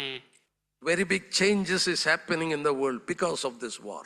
ಈ ಯುದ್ಧದ ನಿಮಿತ್ತವಾಗಿ ಪ್ರಪಂಚದಲ್ಲಿ ಬಹಳ ದೊಡ್ಡ ಬದಲಾವಣೆಗಳು ನಡೆಯುತ್ತಾ ಇವೆ. Babylon is going to be prepared. Babylon ಅದು ಸಿದ್ಧ ಮಾಡಲ್ಪಡುತ್ತಾ ಇದೆ. The importance of Dubai is going to be over, and Babylon, another place for world trade, is going to be prepared. What we saw in Zechariah 5, Revelation chapter 18. ಜಾಗತಿಕವಾದಂತಹ ಮಾರುಕಟ್ಟೆಯ ಕೇಂದ್ರವಾದ Dubai ಬಿದ್ದು ಹೋಗುತ್ತದೆ. ಅದರ ಬದಲಾಗಿ Babylon ಅದು ಪುನಃಸ್ಥಾಪಿಸಲ್ಪಡುತ್ತದೆ. ಎಲ್ಲ ಜಾಗತಿಕ ಮಾರುಕಟ್ಟೆಯ ವ್ಯವಸ್ಥೆಗಳು ನಡೆಯುತ್ತವೆ. Probably it will happen only after the church is removed also. ಅದೆಲ್ಲವೂ ಕೂಡ ಸಭೆ ಎತ್ತಲ್ಪಟ್ಟ ನಂತರವೇ ಸಂಭವಿಸುತ್ತವೆ. Once Antichrist make the covenant with Israel, then the 7-year countdown will come. ಕ್ರಿಸ್ತ ವಿರೋಧಿ ಇಸ್ರೇಲೊಂದಿಗೆ ಆತನು ಒಡಂಬಡಿಕೆ ಮಾಡಿಕೊಂಡ ನಂತರ ಆ ಒಂದು ಉಪದ್ರವ ಕಾಲದ 7 ವರ್ಷಗಳ ಕಾಲದ ಆಡಳಿತದಲ್ಲಿ ನೋಡುತ್ತೇವೆ ಪ್ರಾರಂಭವಾಗುತ್ತದೆ. He will appear as a world leader. We don't know how long it will take to make this covenant with Israel. ಆತನು ವಿಶ್ವದ ನಾಯಕನಾಗಿ ಆತನು ಕಾಣಿಸಿಕೊಳ್ಳುತ್ತಾನೆ. ಅದಕ್ಕಾಗಿ ಒಡಂಬಡಿಕೆ ಮಾಡಿಕೊಳ್ಳುತ್ತಾನೆ. ನಮಗೆ ಗೊತ್ತಿಲ್ಲ ಯಾವಾಗ ಆ ಒಂದು ಒಪ್ಪಂದ ಆಗಿ ಆತನ ಆಳ್ವಿಕೆ ಪ್ರಾರಂಭವಾಗುತ್ತದೋ. We as his children, ದೇವರ ಮಕ್ಕಳಾಗಿ ನಾವು we should get prepared. ನಮ್ಮ ಕರ್ತನ ಆಗಮನಕ್ಕಾಗಿ ನಮ್ಮನ್ನು ಸಿದ್ಧ We are ಮಾಡಿಕೊಳ್ಳಬೇಕು. going to meet our blessed Lord. ನಮ್ಮ ಆ ಕರ್ತನಾಗಿರುವ ಯೇಸು ಕ್ರಿಸ್ತನನ್ನ We need ನಾವು to ಸಂಧಿಸಲಿಕ್ಕಿದ್ದೇವೆ. prepare. ಅದಕ್ಕಾಗಿ ನಮ್ಮನ್ನು ಸಿದ್ಧ ಮಾಡಿಕೊಳ್ಳಬೇಕು. We read that he who has this hope in them purify himself as he is pure. ದೇವರ ವಾಕ್ಯ ಹೇಳುವ ಹಾಗೆ ಆತನಲ್ಲಿ ಭರವಸವಿಡುವ ಪ್ರತಿಯೊಬ್ಬ ವಿಶ್ವಾಸಿಯು ಆತನು ಶುದ್ಧನಾಗಿರುವಂತೆಯೇ ತನ್ನನ್ನು ಶುದ್ಧ ಮಾಡಿಕೊಳ್ಳುತ್ತಾನೆ. Confess all the infirmities and failures in my life and get ready so that I will have boldness to meet him. ನನ್ನ ಎಲ್ಲಾ ತಪ್ಪು ದೋಷ ಅಪರಾಧಗಳನ್ನ ಕರ್ತನ ಮುಂದೆ ಅರಿಕೆ ಮಾಡಿ ಆತ ಶುದ್ಧೀಕರಿಸಲ್ಪಟ್ಟು ನಾನು ಆತನ ಮುಂದೆ ನಿಲ್ಲುವುದಕ್ಕೆ ಧೈರ್ಯವಾಗಿರುವ ಹಾಗೆ ನನ್ನನ್ನು ನಾನು ಸಿದ್ಧ ಮಾಡಿಕೊಳ್ಳುತ್ತೇನೆ ಎಂಬುವ ನಂಬಿಕೆಯೊಂದಿಗಿರೋಣ. Get ready to meet him. ಆತನನ್ನ ಸಂಧಿಸುವುದಕ್ಕಾಗಿ ಸಿದ್ಧ ಮಾಡಿಕೊಳ್ಳೋಣ. If anyone listening to us ನಮ್ಮ ಮಾತುಗಳು ಈ ವಾಕ್ಯಗಳನ್ನ ಕೇಳಿಸುತ್ತಿರುವಂತ ಯಾರಾದರೂ ಕೂಡ who have not yet accepted the Lord as their personal savior, ಕರ್ತನಾಗಿರುವ ಯೇಸು ಕ್ರಿಸ್ತನನ್ನ ನಿಮ್ಮ ಸ್ವಂತ ರಕ್ಷಕನನ್ನಾಗಿ ಅಂಗೀಕಾರ ಮಾಡಿಕೊಂಡಿಲ್ಲವಾದರೆ I just want to read one verse to you and close. ನಿಮಗಾಗಿ ಒಂದು ವಾಕ್ಯವನ್ನ ಓದಿ ಮುಗಿಸುತ್ತೇನೆ. It always speaks to my heart when I read. ನಾನು ಈ ವಾಕ್ಯವನ್ನು ಓದುವಾಗ ಯಾವಾಗಲೂ ಕೂಡ You read it in Romans ಅದು ನನ್ನ ಹೃದಯಕ್ಕೆ ತಾಡುತ್ತದೆ. You read it in Romans 10 verse 21. ರೋಮ ಪತ್ರಿಕೆ 10ನೇ ಅಧ್ಯಾಯ God says 21ನೇ ವಚನ. God says like this. ದೇವರಿಗೆ ಹೇಳುತ್ತಾನೆ, All day long I have stretched out my hand to a gainsaying people and disobedient people. ಆತ ಹೇಳುತ್ತಾನೆ, ಆದರೆ ಅವನು ಇಸ್ರಾಯೇಲರನ್ನು ಕುರಿತು ನನ್ನ ಮಾತಿಗೆ ವಿಧೇಯರಾಗಿ ಎದುರು ಮಾತಾಡುವ ಜನರನ್ನು ನಾನು ದಿನವೆಲ್ಲ ಕೈ ಚಾಚಿ ಕರೆದನೆಂದು ಹೇಳುತ್ತಾನೆ. God is telling all day long I have stretched my hand. ದೇವರು ಹೇಳುತ್ತಾನೆ, ಈಗ ನನ್ನ ಕೈಯನ್ನು ಚಾಚಿದ್ದೇನೆ. If a person come to me and extend his hand to give a shake hand, ಯಾರಾದ್ರೂ ತನ್ನ ಕೈಗಳನ್ನು ಚಾಚಿ ನನಗೆ ಆತನು ಕೈ ಕುಲುಕುವುದಾದರೆ, brother, extend your hand. He is giving his hand to me, but I will not give. ನೋಡುವಾಗ ಕರ್ತನು ಹೇಳುತ್ತಾನೆ, ನನ್ನ ಕೈಯನ್ನು ನಿನಗೆ ಚಾಚಿದ್ದೇನೆ, ನಿನ್ನ ಕೈಯನ್ನು ಕೊಡು ಎಂಬುದಾಗಿ. ನೀವು ಒಂದು ವೇಳೆ ಇಲ್ಲ, ನಾನು ನಿನಗೆ ಕೈ ಕೊಡುವುದಿಲ್ಲ ಎಂಬುದಾಗಿ He will pull back his hand. ಆತನು ತನ್ನ ಕೈಯನ್ನು ಹಿಂದಕ್ಕೆ ತೆಗೆದುಕೊಳ್ಳುತ್ತಾನೆ. But God says, ದೇವರು ಹೇಳುತ್ತಾನೆ, I have not pulled it back. ಒಬ್ಬ ಮನುಷ್ಯನಿಗೆ ನೀವು ಕೈ ಕೊಡ್ಲಿಕ್ಕೆ ಹೋದಾಗ All day long, ಕೈಯನ್ನು ಹಿಂದಕ್ಕೆ ತೆಗೆದುಕೊಳ್ಳಬಹುದು, ದೇವರಾಗೆ ಮಾಡುವುದಿಲ್ಲ. all day long I have stretched it. ದೇವರು ಹೇಳ್ತಾನೆ, ದಿನವೆಲ್ಲ ಕೈ ಚಾಚಿದನು, Come to me. ನನ್ನ ಬಳಿಗೆ ಬಾ, Get right with me. ನನ್ನೊಂದಿಗೆ ಸರಿಯಾಗು, I will accept you. ನಾನು ನಿನ್ನನ್ನು ಸ್ವೀಕಾರ I will ಮಾಡುತ್ತೇನೆ, forgive you. ನಾನು ನಿನ್ನನ್ನು ಕ್ಷಮಿಸುತ್ತೇನೆ. You will be accepted into my family.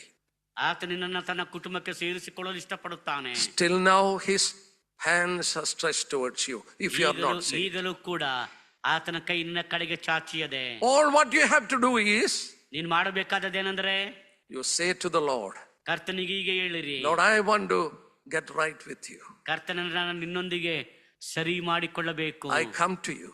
ನಾನು ನಿನ್ನ ಬಳಿಗೆ ಬರುತ್ತೇನೆ, Receive me. ನನ್ನನ್ನು ಸ್ವೀಕಾರ ಮಾಡು, Forgive me.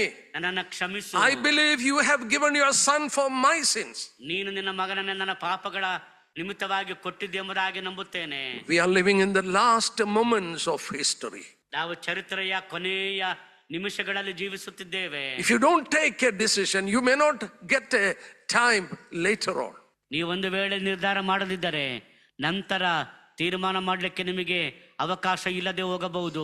May the Lord speak to your heart to take a decision. ದೇವರು ತಾನೇ ನಿರ್ಧಾರ ತೆಗೆದುಕೊಳ್ಳುವ ಹಾಗೆ ನಿಮ್ಮ ಹೃದಯಗಳೊಂದಿಗೆ ಮಾತನಾಡಲಿ. Since we live in a time, very serious time, ನಾವು ಗಂಭೀರವಾದಂತಹ ಸಮಯದಲ್ಲಿ ಜೀವಿಸುತ್ತಾ ಇರುವುದರಿಂದ let us get prepared.